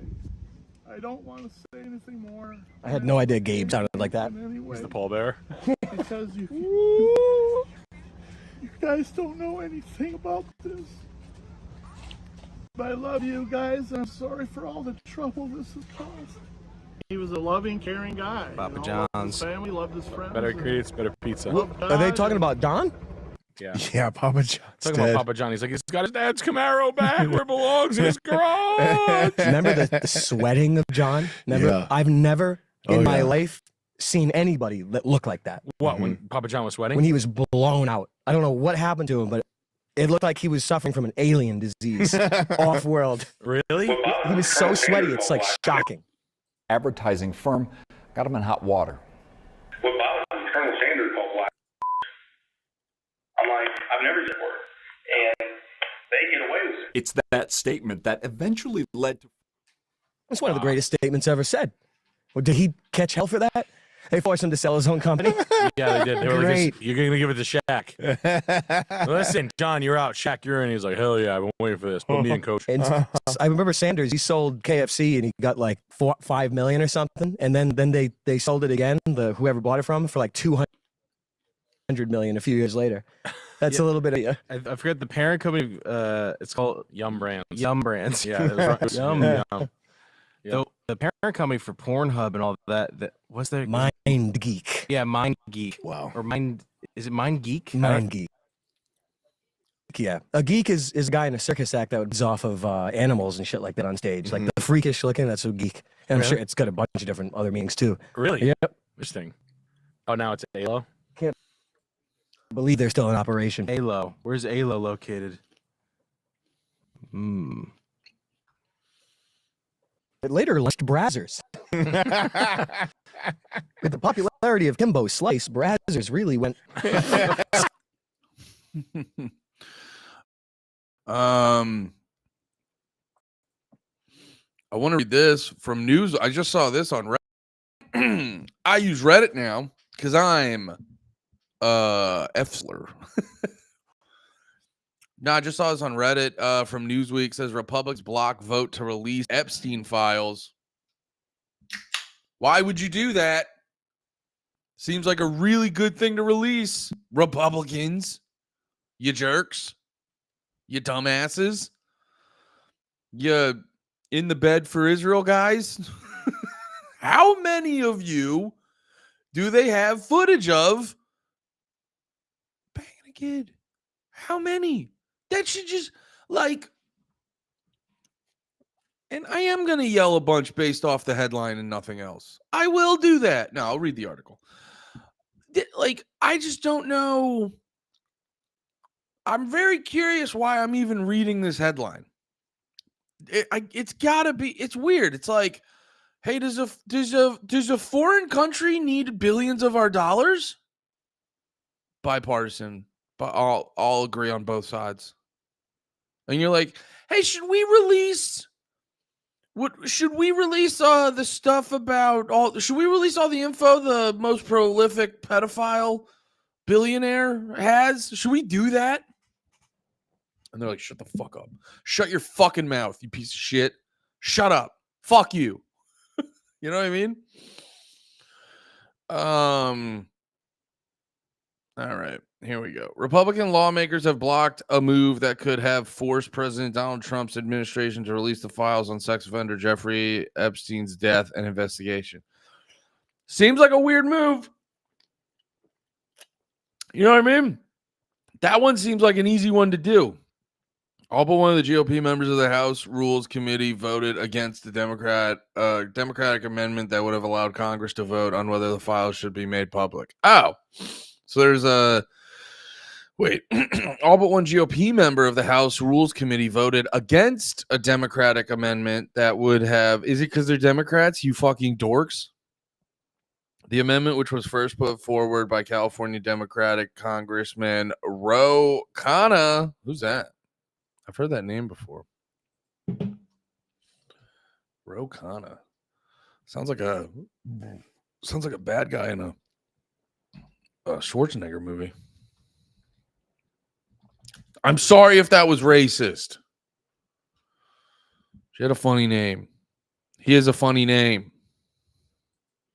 I'm sorry, Ro. I'm sorry I'm being racist, Ro. I'm a white man and your name is funny to me. I'm sorry. But anyway, let's go back to the story. Shout out to him, though. Doing the Lord's work. Thank you, Roe. The amendment, which was first put forward by California Democratic Congressman Roe Khanna, was voted down 5-7 on Monday evening. Of course it was. Newsweek reached out to White House for comment by email. Why it matters. That's a funny distinction. The Epstein case has been a lightning rod in American politics, and the issue has fueled conspiracy theories and mistrust in various federal institutions over the past few years. The controversy reignited after the Justice Department recent memo concluded there was no evidence of a client list or blackmail materials, contradicting earlier statements completely. All of them, all the statements, all your statements were like, yay. And then after this, they were like, what? You're still talking about that? You're still talking about that? You fucks. Shut up. Shut the fuck up. That's what fucking all these guys over here are doing. I'm going to talk about them in another video. But these guys, they're all just like, shut the fuck up. Who cares? Who cares about an international pedophile ring? It's boring. It doesn't completely control the world. It's all boring. Why would you want to talk about that? We need to send more money to Israel. Tesla CEO Elon Musk previously claimed and now deleted social media posts that Trump's name appeared in the Epstein files, and he called on Trump to release the files as promised. Trump does not stand accused of wrongdoing in connection to Epstein, although a previous allegation was made back in 2016 that was ultimately withdrawn by the accusers. Funny thing about Trump, I got way too many tabs open. That's why this shit keeps going slow. I'm sorry, boys. I know my computer's dog shit, and I'm making it double time. No, you know what it is too? All these websites I fucking open, they've got 97 fucking ads going at once, and they just go like, hey man, some of the people reading your articles are streaming on a dog shit PC. Maybe get rid of the fucking ads. Shouldn't I get an ad blocker? Is that a thing? I don't know nothing, so I won't do that. Trump has tried to steer the conversation away from Epstein and the Epstein files, saying recently that he cannot understand why people are still talking about this creep. You're still talking about a guy who inexplicably got his billions, who, you know, got these prestigious jobs based off no resume, who, you know, the government is admitting he sexually assaulted and raped over 1,000 people, over 1,000 children. Did it with Ghislaine and no one else. You know, there's a few other questions about it. That's why we're still talking about this creep, Donald. You fuck. There's no evidence that Trump is mentioned in any unreleased files related to the sex offender. That's actually probably unlikely. It's actually probably highly unlikely. He was friends with him. Why wouldn't he be? He should be. Dude, even like, it's funny, for the longest time, people were like, yeah, people would be like, you know, Trump's in the files. Here's a picture of Trump with Epstein. And for the longest time, just because of like Trump, how he is, one, he's the Teflon Don. They never find anything on him. So there is an element of it where it's like, dude, fucking, what are the odds? You know what I mean? It's like one of those things. There is an element where it's like, what are the fucking odds? And then mix that with the fact that he doesn't drink and stuff. He's a bit of a teetotaler. So, you know, a lot of the blackmail gets created from getting people fucked up and tricking them into having sex with underage prostitute, sex slave, whatever you want to look at it, who looks older and shit like that. That's a lot. I think that's the majority of it. Like, there are stories that are crazy where, you know, you see the numbers getting lower on the age, and you're like, oh, we live in hell. You know what I mean? There are though, but I think more commonly, it's people waking up going like, you telling me that hooker wasn't 19? Shit. You know what I mean? I think it's one of those situations. I think that's what's going on most of the time, or at least maybe that's me trying to glass half full this fucking absolutely hellscape of a political system we have. Maybe that's also, maybe it's my cope. Maybe it is just, maybe they're all just like, brother, bring on the babies. I don't know. Anyway, but no, he like Epstein was like, yo, Trump's cool. Trump's my buddy. We hang out. There's pictures of you guys together. You're a billionaire. He's a billionaire. You guys are all involved with like politically known people, all the things. Like, how would you not? That's where they fuck up, where they're like, there's no evidence that Trump's in the Epstein files. He has to be. And if he's not, you're not doing a good job. It's not to say that there's like damning evidence, although these comments still talking about this creep, that doesn't look good for him. You know what I mean? That doesn't look good for him. That makes me think now whatever's in there is bad. But yeah, Epstein, who had been wealthy financier with high society connections, was a notorious child sex offender. He died in jail cell 2019 while waiting. Good phrasing, Newsweek, by the way. Died in his jail cell. While awaiting trial on further charges of sex trafficking minors, FBI investigators concluded he killed himself. Blah, blah, blah, blah, blah. Trump, what is this? Republicans in the House Rules Committee just stopped an amendment that, if passed, would force Congress to vote on whether the Trump administration should release the Epstein files. I like that they like have to pass motions or an amendment to be like, all right, if we pass this, then we have to talk about it. You're like, just fucking talk about it. How does our government even work? It's so stupid. It's so stupid. Madam Chair, the Epstein files concern issues of abuse of women and abuse of children. You know, as the chair of the Democratic Women's Caucus, you often see me raising issues of we need to address Sorry about the sound being unbalanced. I can't do anything about it. this. And not only that, but Republicans and the MAGA world have said they want to know about this. Your constituents want to know. So the question is, why are they not just releasing them? And I think it's a simple thing to do, and you're going to be asked to vote whether you require the release. That's going to be a simple vote. Will you require the release? Is there anything that needs to be hidden? If there isn't, then just release the files. Silence those who would question it. So every Republican on this committee should be able to easily vote yes. That is the vote you will be making as to whether it should go forward to the floor for that vote. So you, with your vote, will be preventing even the consideration of the release of the Epstein files. You will be voting against the release of the Epstein files. You have the power. Let's see how you vote. Hearing none, the question's on the amendment. All those in favor signify by saying aye. Aye. Those opposed say no. No. In the opinion of the chair, the noes have it. The amendment's not agreed. I'm kind of shocked by that. I will ask for a roll. Yeah, that's actually kind of crazy. Yeah, it is weird. Like, there will be times where on certain issues they'll try to get you with like, it's either yes or no, and you're like, well, it's actually like a little bit more complex, you know. And they try to get the sound bites. I got to be honest though, for this one, I don't know what I'm very curious. What's the argument to not release them? Like, that's why, and we'll get to it a little bit later. If you can't pronounce your R's, you should be in government. Yeah, I feel real bad for people who with lisps, because I instantaneously turn into a high school bully and stop taking them seriously. It's not fair and it's wrong, but it's what I do. But what was I gonna say? Yeah, that's why it's like a lot of the people, if we will public win. It's so funny, dude.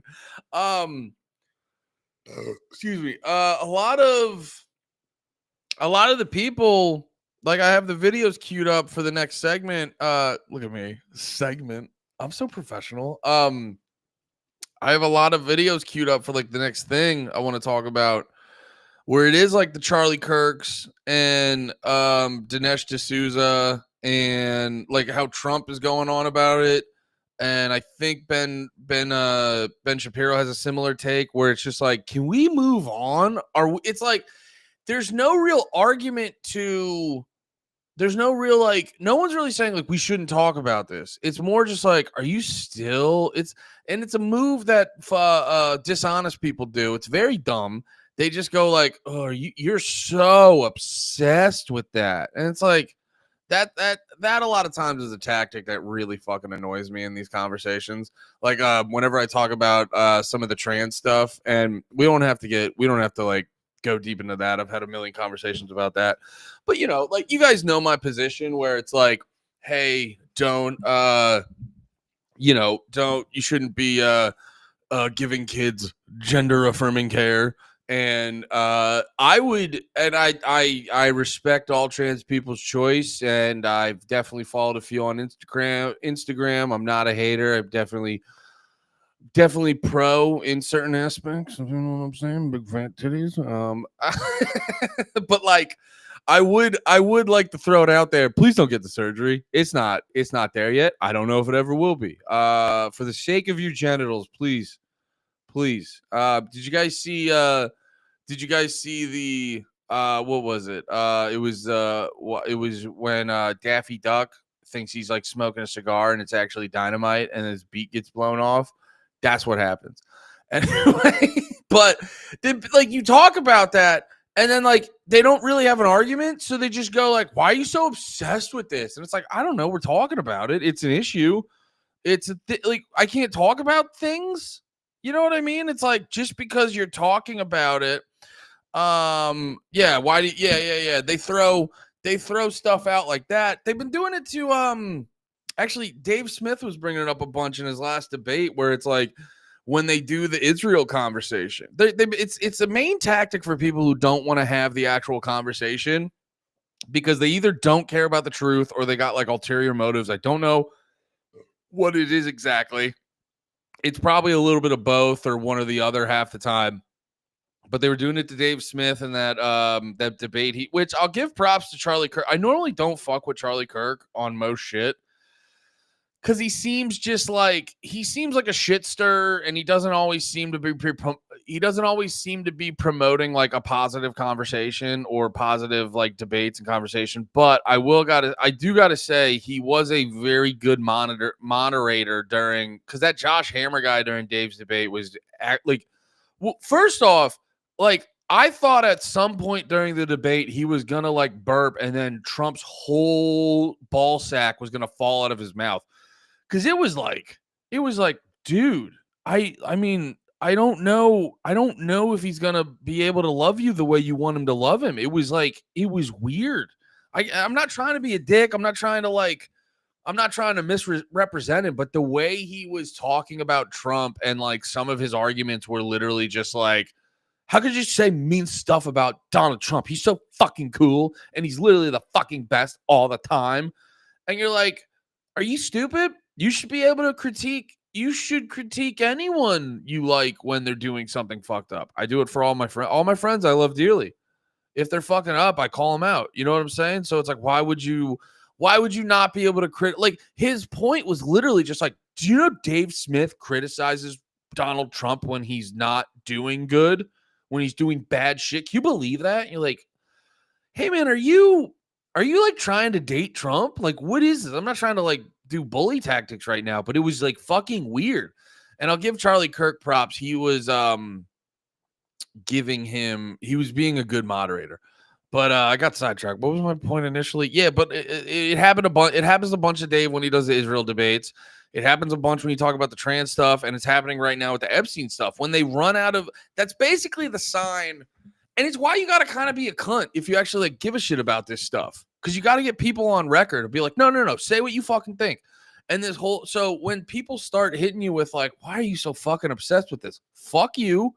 This is what we're doing here. It'd be one thing if I was at like my kid's soccer game. Not that I have a kid, but like if I was at like, if I had a kid and I was at like the kid's soccer game and I'm just sitting there going like, Israel runs the country. It's like, brother, not the place. But if we're all a bunch of fucking homos doing our little pretend shows online talking about this stuff, then like shut the fuck up about why are you so obsessed with this? Fuck off. This is the place to do it.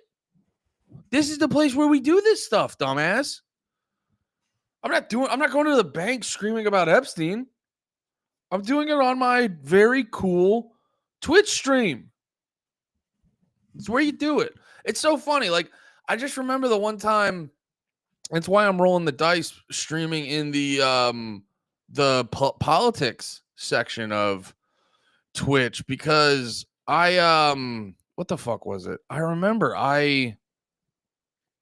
the last time I was in it, I was like, never again. And that's why I like broke my own rule.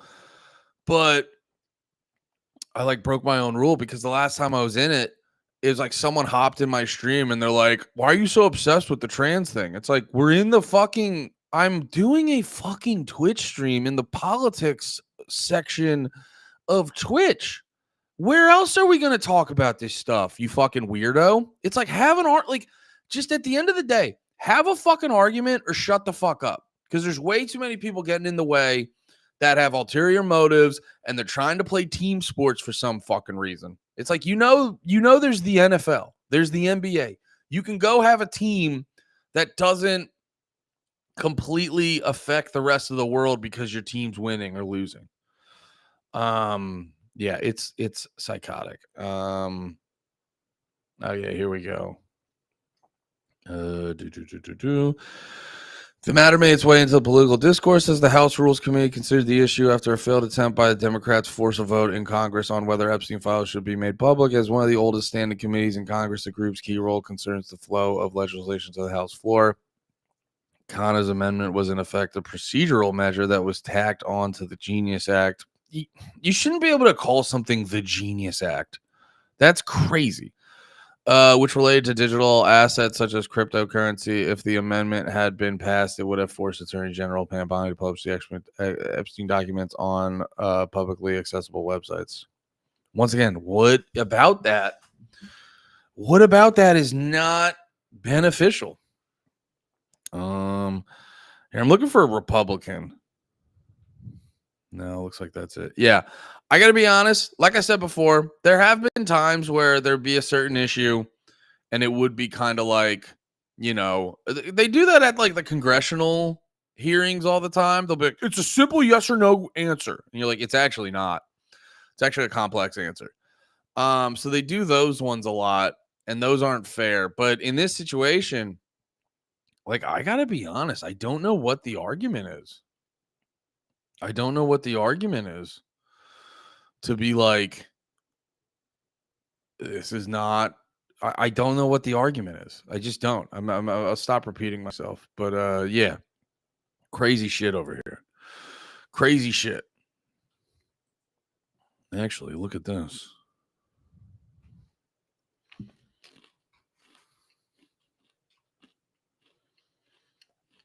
Goddamn computer.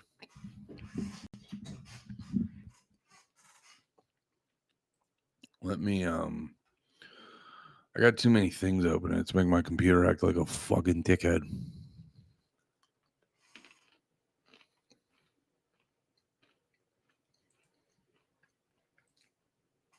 How's everyone doing today? Good? Keeping your dick hard? Keeping your shit hard? There we go. Dinesh D'Souza made a stupid documentary. Heard it sucked. Didn't watch it. Slandering you, not based off of... No, I mean, actually, legally, I don't want to say that. Oh, you saw my tummy? Ugh. God damn it. Goddamn Matt. God damn it.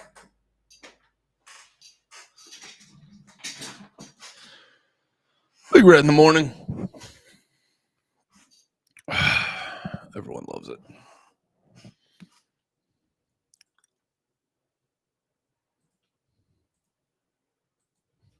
We are fortunate to be joined this morning by Congressman Ro Khanna, who, as I just mentioned, we can put B2 up on the screen here, guys, had introduced an amendment to the Genius Act that would require both the preservation of all Epstein records, would also require the Attorney General to release all Epstein records within 30 days. And Congressman, I know we have a not positive update on the status of that amendment. So first of all, thank you for joining us. And second of all, if you could just bring us up to speed here.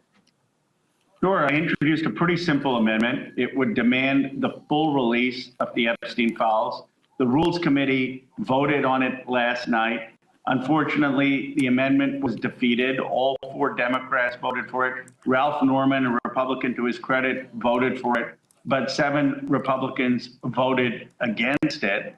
And they're basically choosing to protect rich and powerful men over the assaulted, abused, and abandoned young women. And it's really appalling. Did they try to negotiate anything with you and maybe say, all right, that 30 days, let's make it 60 days, or were they just basically, other than Ralph Norman, flat nose on it, on the amendment?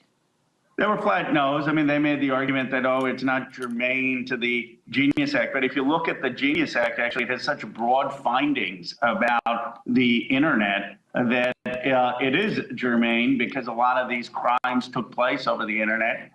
So they could have, that's just an excuse. They could have easily voted for it, or they could have offered their own amendment, or they could have said, Ro, we'll bring yours or some similar amendment for a vote on the House floor.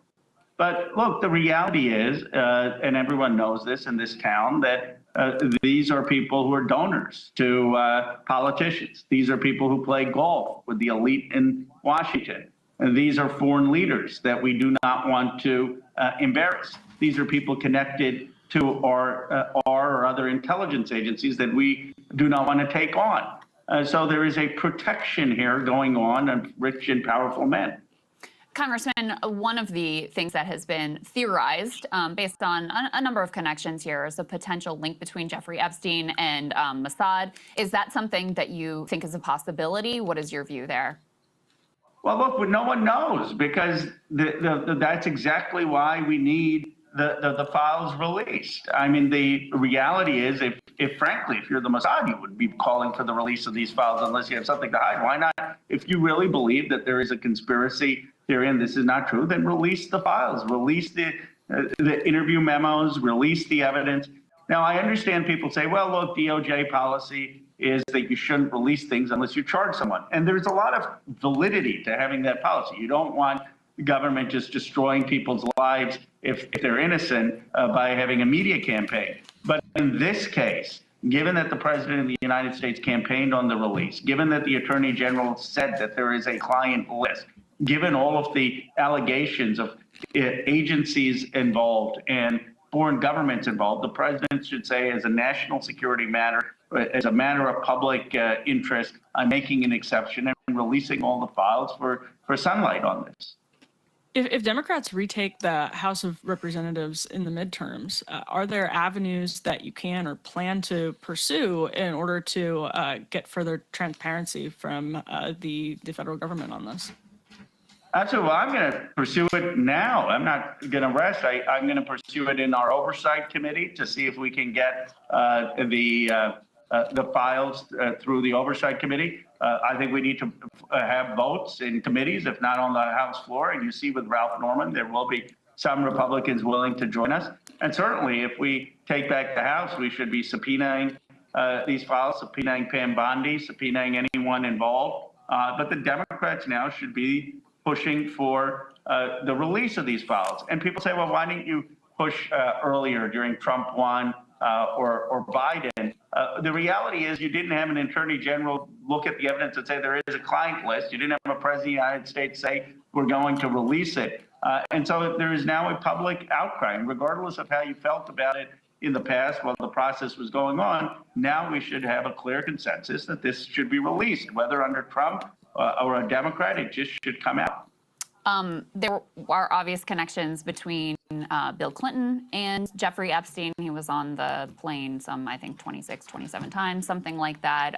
There was a worker on the island who said that he saw former President Clinton on that island. President Clinton has denied any wrongdoing there. There are also obvious connections between Jeffrey Epstein and the current president, including Epstein says that they were besties for over a decade. Trump himself, has this infamous quote about how close they are and how much Jeffrey Epstein loves beautiful women, and particularly those on the younger side.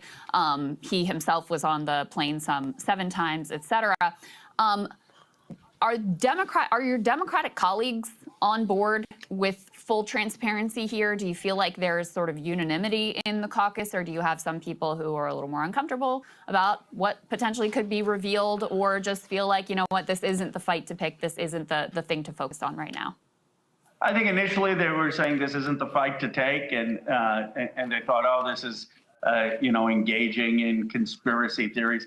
But the reality is, it's not conspiratorial. There are rich and powerful men who, like I said, abused, assaulted, and abandoned young girls, and the public has a right to know that there's not impunity for them.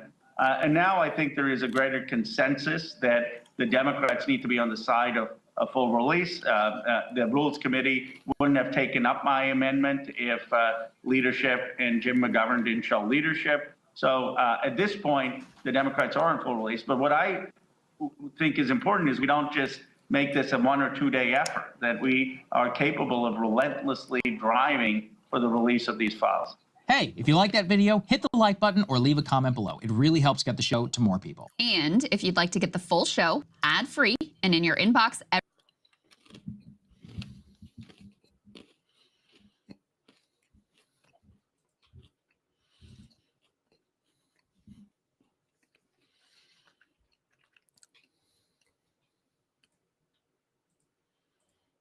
My friend, his parents live on the Upper East Side, and he went to like Yom Kippur or something with his parents, and Dershowitz was there. And I'm gossiping, and he had a neck brace on. How funny is that? That's hilarious. Dershowitz in a neck brace? I mean, you can never take someone in a neck brace seriously. I'm gonna laugh. I know you're in pain, but it's so funny. This is a moment where I may cry. Crying at the fact that I agreed to be. Why? You're not having fun? Oh my God, you Ivy League types. Hell yeah. Shout out Norman Finkelstein. Great name, by the way. Wait, what? Even in death, the secrets of Jeffrey Epstein remain tightly guarded. But earlier this year, I spearheaded a wired investigation that uncovered data of almost 200 mobile phones belonging to visitors to his infamous pedophile island. The data was so precise, we were able to map the paths of these visitors to within centimeters, including their neighborhoods, buildings of origin, and the paths they took to get to the island. These digital trails document the numerous trips of wealthy and influential individuals seemingly undeterred by Epstein's status as a convicted sex offender. Wired's analysis of the data is ongoing, and it raises profound questions about privacy and surveillance. This is Epstein Island's secret data on the grid. This is Little St. James, aka Epstein Island. These red dots on the map represent some of the 11,279 coordinates I obtained. That's way too many coordinates. It's so many coordinates. They were left exposed online by a location data broker with ties to the Defense Department called Near Intelligence. Between 2016 and Epstein's final arrest in 2019, Near collected data on more than 200 cell phones that visited the island. We don't know why they did that or which client or prospective client of Near decided to query the data in this way to produce the maps. But the maps you'll see in this video show where visitors to Epstein Island spent most of their time. Let's take a step back. You might be wondering, where is Epstein Island anyways? Well, it's here. I wonder if that board he has is real, or it's just like it's like a TV with video they already made to make it look like it's like some super advanced touchscreen. I would love to find out that's literally just a TV. Little St. James is a private island that is part of the U.S. Virgin Islands, an unincorporated territory of the United States in the Caribbean. Oh, is that where it is? I don't know why I sound like that. Is that where Little St. James is? Oh, you telling me Little St. James right there? This guy is autistic for high-profile pedo hunting. Yes. Like, apparently that there were 11,633 pings when Bill Clinton was butt fucking a baby. Caribbean Sea. Epstein purchased Little St. James in 1998 for $7.95 million. That's all an island in the That's all an island in the Virgin Islands costs. It's about 71 acres, the size of 54 football fields. He made the island his primary residence and soon after began welcoming visitors and throwing infamous parties where he was accused of having groomed, sexually assaulted, and trafficked untold numbers of women and girls. The maps of the data collected by NEAR, and which we at Wired recreated here, indicate the most visited spots on the island. From the main house here with the pool, to the beaches and the large sundial, it's all on display, including the enigmatic Hilltop Temple site over here, which has been the focal point in speculations about... What are those colors? Blue and white. What are those colors remind me of? They're similar to something in there. They're similar. What are the colors? Israel. Epstein's mysterious activities on the island. But the tracking of phones wasn't contained to Little St. James. Surveillance continued long after the visitors left. The data reveals the locations of visitors 30 minutes before and after arriving on the island, which shows us the exact routes everyone took to get there. Some landed here, at the Cyril E. King Airport on neighboring St. Thomas Island. With its private jet and VIP terminals, it was the go-to hub for Epstein's 200-seater Boeing 727 plane dubbed Lolita Express. We see data points clustered at various... Which, if guys don't know, if you don't know Lolita, it's a book about having sex with kids. What is it again? It's based off a book. Lolita is a...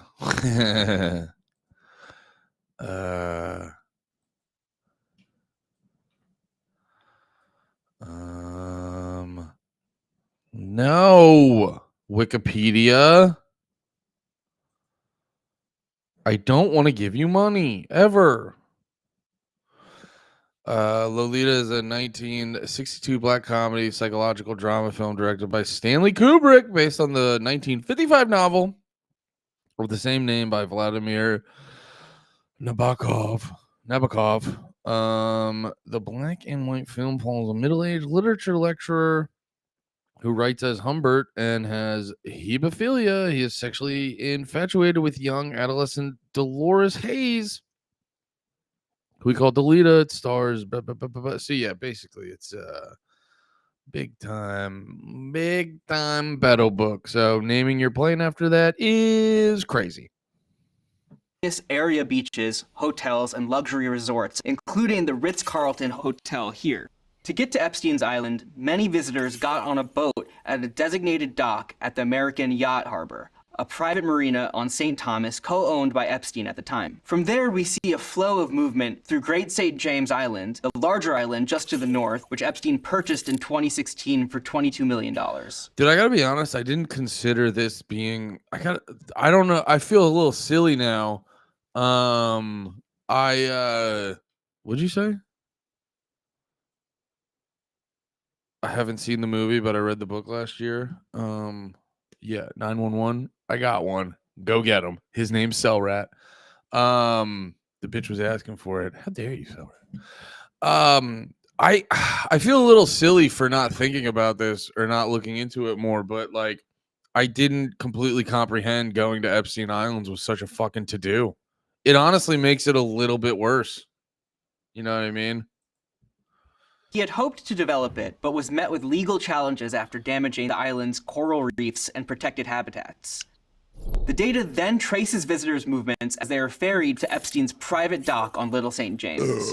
Epstein also had a helipad on the island and owned at least one helicopter, a Sikorsky S-76, which he used often to transport himself, guests, and victims from the airport or elsewhere, according to legal documents and testimony. It's worth noting that the data reveals a regular flow of traffic to and from Little St. James between 2016 and 2019. A lot of people were visiting the island even after Epstein had pleaded guilty in 2008 and served jail time for procuring a minor for prostitution. If we keep following the data trail and we widen our view, we'll see that the tracking of visitors continues once they have left the island and presumably gone back home. The near intelligence data we uncovered pinpoints 166 locations throughout the United States in 80 cities across 26 states. Topping the list were Florida, Massachusetts, Texas, Michigan, and New York. The data points are labeled as common evening locations or common daytime locations. Typically, their homes or work. Many of the visitors were likely wealthy, as indicated by coordinates pointing to gated communities in Michigan, as well as homes in Martha's Vineyard and Nantucket in Massachusetts. We even have data points from a downtown Miami nightclub, and also the sidewalk across the street from Trump Tower in New York City. Before we jump to conclusions, some sources have highlighted interactions between Donald Trump and Jeffrey Epstein at social events. But after Epstein's 2000... You know, we kind of stopped talking about how fucking hot Melania is. And it kind of upsets me. She's so fucking hot. And I get it. There's this new wave of like, I don't know what the fuck it is. There's this new wave of like shaming all these like fake bitches and just being, oh, I just want a natural woman. It's like these women worked hard to look like a whore and get your dick hard. And now you're just gonna fucking just discount all that effort to just look like a fucking whore for you. It's rude. Melania worked real hard to look like a big stupid whore to get us all riled up, and you're just gonna not appreciate any of that. Disgusting. It's disgusting to me. I'm also too. Dude, I'm telling you, brother, I grew up on Melania's disdain for Trump is so hot sometimes. Yeah, dude, it does rule, because like you think about it, you think like, dude, she's probably getting, I don't know, is this gonna make me sound gay? She's probably getting like railed out by some Secret Service guy, and she's just like, my husband's so stupid, or however the fuck she talks. But you know she fucking hates him. It's so funny. At social events. I mean, but that's just crazy, dude. And we don't talk about it enough. I bet she doesn't fuck. I bet she fucks. Here's the thing. I bet you she like probably she probably lets, I bet her and Trump fuck like at least, because Trump just seems like the dude who's just gonna be like bothering her for some pussy like most days. And I bet you a few times a week he just has a quick bust in her doggy style. That's my guess. And then, it's her. She knows the routine. She's good at making noises, but then she's like checking her nails and just getting her cheeks clapped by Trump. And it's probably like fine. She's probably not coming, and he's probably like, yeah, I'm the fucking man. She's probably like, yeah, you are. You're so fucking cool. I bet you it's that. And then when he's off doing all of his bullshit, she's probably getting cracked open by like a Secret Service guy or something like that. Or maybe can you imagine being like the White House chef and just like hanging out, and then she walks in and she's like, I want something with a little protein. She grabs your cock, makes you bust. Goddamn, that'd be fun. I believe that Melania is Trump's Russian handler. She's an op. Ooh. Maybe. Trump probably pays her not to fuck around.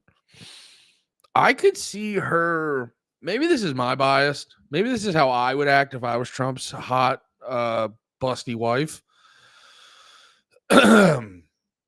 I see her like hating him, and then like sneaking around, and then like, yeah, just getting it in secret.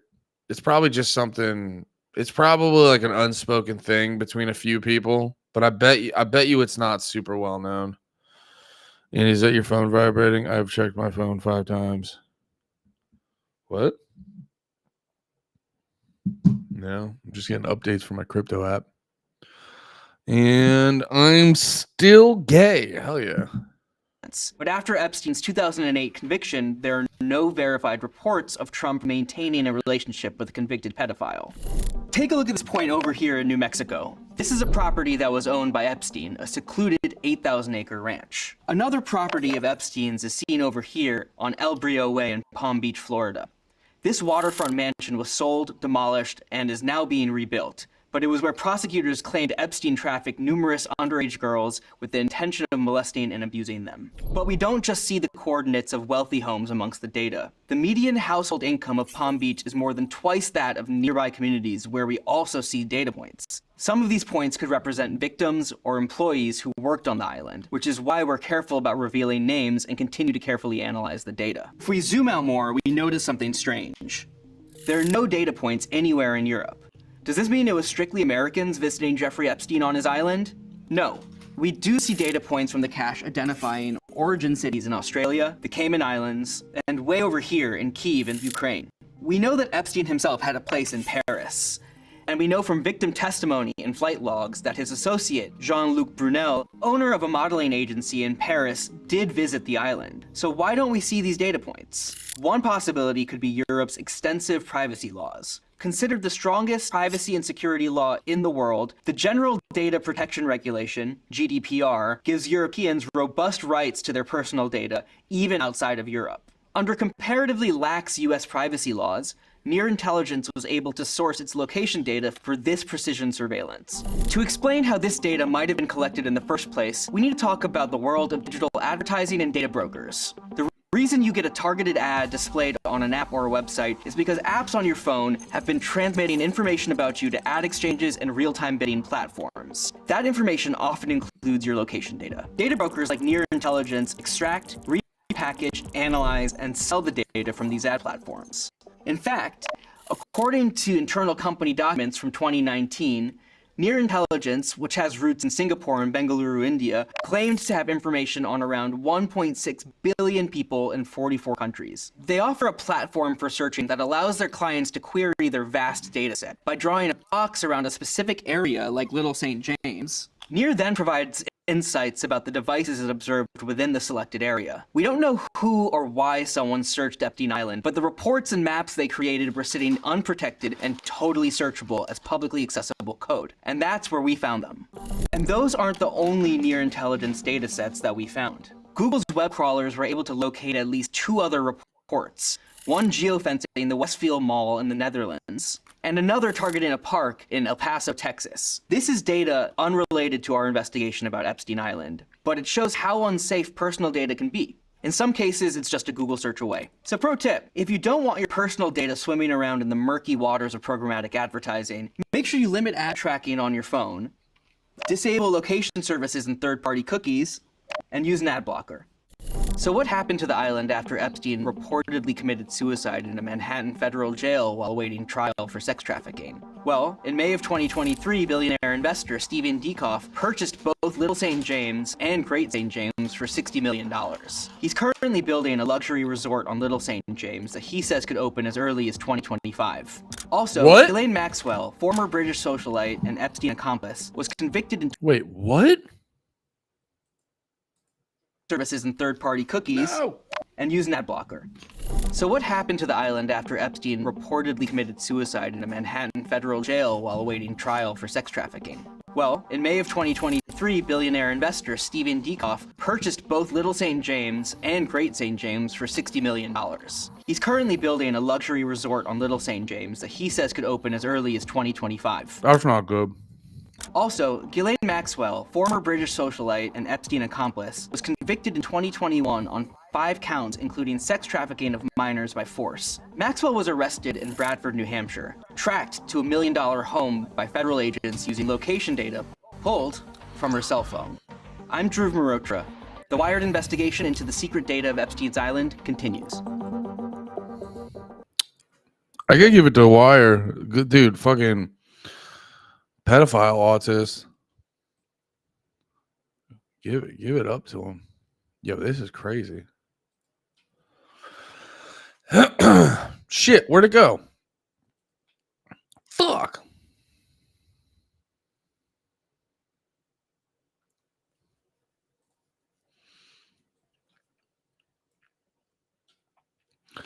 Yo, this is crazy.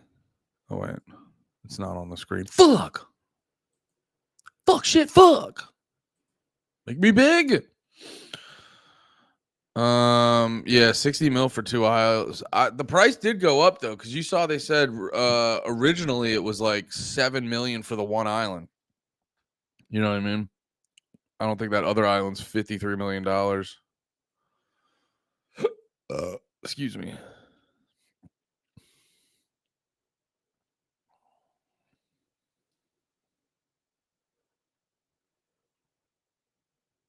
Sorry. I saw a hot wrestler on Twitter and I got distracted. Bianca Belair's so fucking hot. Yeah, Bianca Belair's so hot and jacked. Anyway, guys. God, pay attention. Stop getting so fucking horny. Jeffrey Epstein's pedophile island is getting a major rebrand as a luxury resort. That's insane. For years, it was known to victims as the pedophile island. It was a place where Jeffrey Epstein and his accomplice Ghislaine Maxwell Lord. God damn it! Ever since I heard Kurt Metzger constantly say Ghislaine, I can't. It's Ghislaine. Maxwell lured girls and vulnerable young women dazzled by the glamour of a spectacular paradise Caribbean island. Once there and with no way of getting off the island, these victims were sexually abused by Epstein, allegedly trafficked to his powerful, wealthy circle of clients. Dozens of celebrities and famous figures also visited the 70-plus acre island of Little St. James. 160-plus acre island of Great St. James. Visit that. Based on what came to light, many would rather erase public memory. There's no denying that these islands have dark pasts. We know that. But they are now having a total makeover courtesy of a new owner and his grand plan to transform the infamous hideaway with a luxury 5-star. That's crazy. Why would you do that? After Epstein's suicide in the Manhattan jail in 2019, the island initially became the subject of a legal battle between the U.S. Virgin Islands and the late pedophile's estate. A settlement was finally reached, and the island hit the market for a staggering asking price of $125 million. They're like, yeah, it's famous now. On May 2023, billionaire private equity boss Steven Dukoff snapped up the 2 islands for less than half at $60 million. Mr. Dukoff, who is this guy? We're going to have to look into this guy because that's fucking crazy. Like buying Epstein Island, buying Epstein Island and then being like, I'm going to open a luxury resort. It's like, brother, what are we doing? Round 2? That's a crazy thing. It's a crazy. Okay, I got him up here on Forbes. I'm trying to look if there's any other.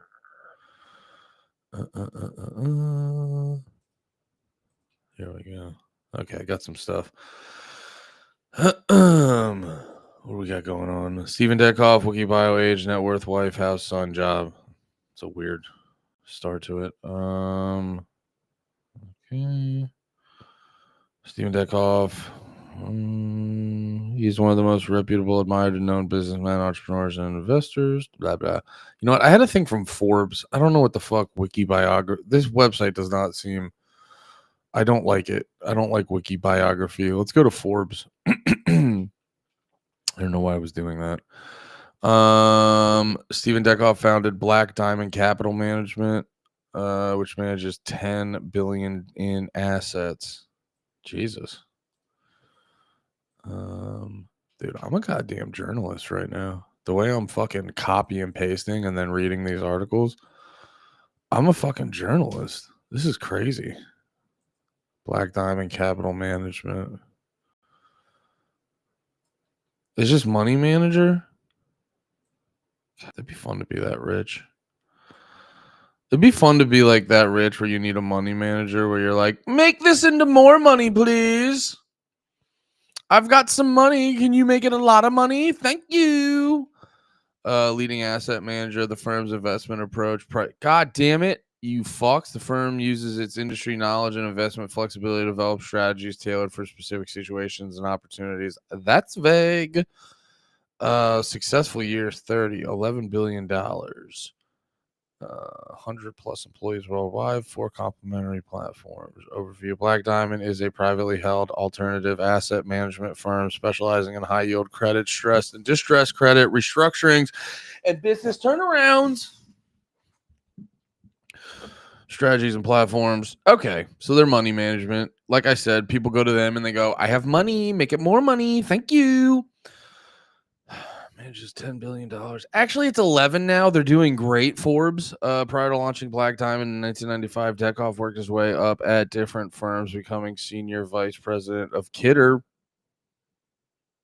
That doesn't sound good. Shouldn't be buying Epstein Island and be a vice president of Kidder. Peabody?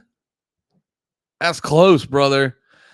That's close. And Co. More like and come, you freak. You goddamn freak. What's my computer doing? God damn it. My computer's acting weird. My computer's like, do you have multiple tabs open? We will find you and we will kill you. That's what my computer's doing to me right now. A resident of the U.S. Virgin Islands. Creepy. Dekoff donates to various community organizations in the territory. He also owns multi-million-dollar properties in Colorado and New York and Beverly Hills mansions previously owned by Latsis shipping family. He made it to the Forbes 400. I don't know what does that mean?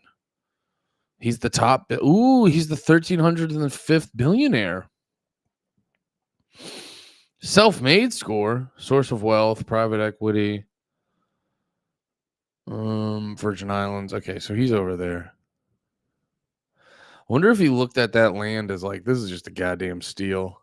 And they were like, you know who owned this? And he's like, who owned it before me? Oh, well, I already fucking, okay, don't know what the fuck that was.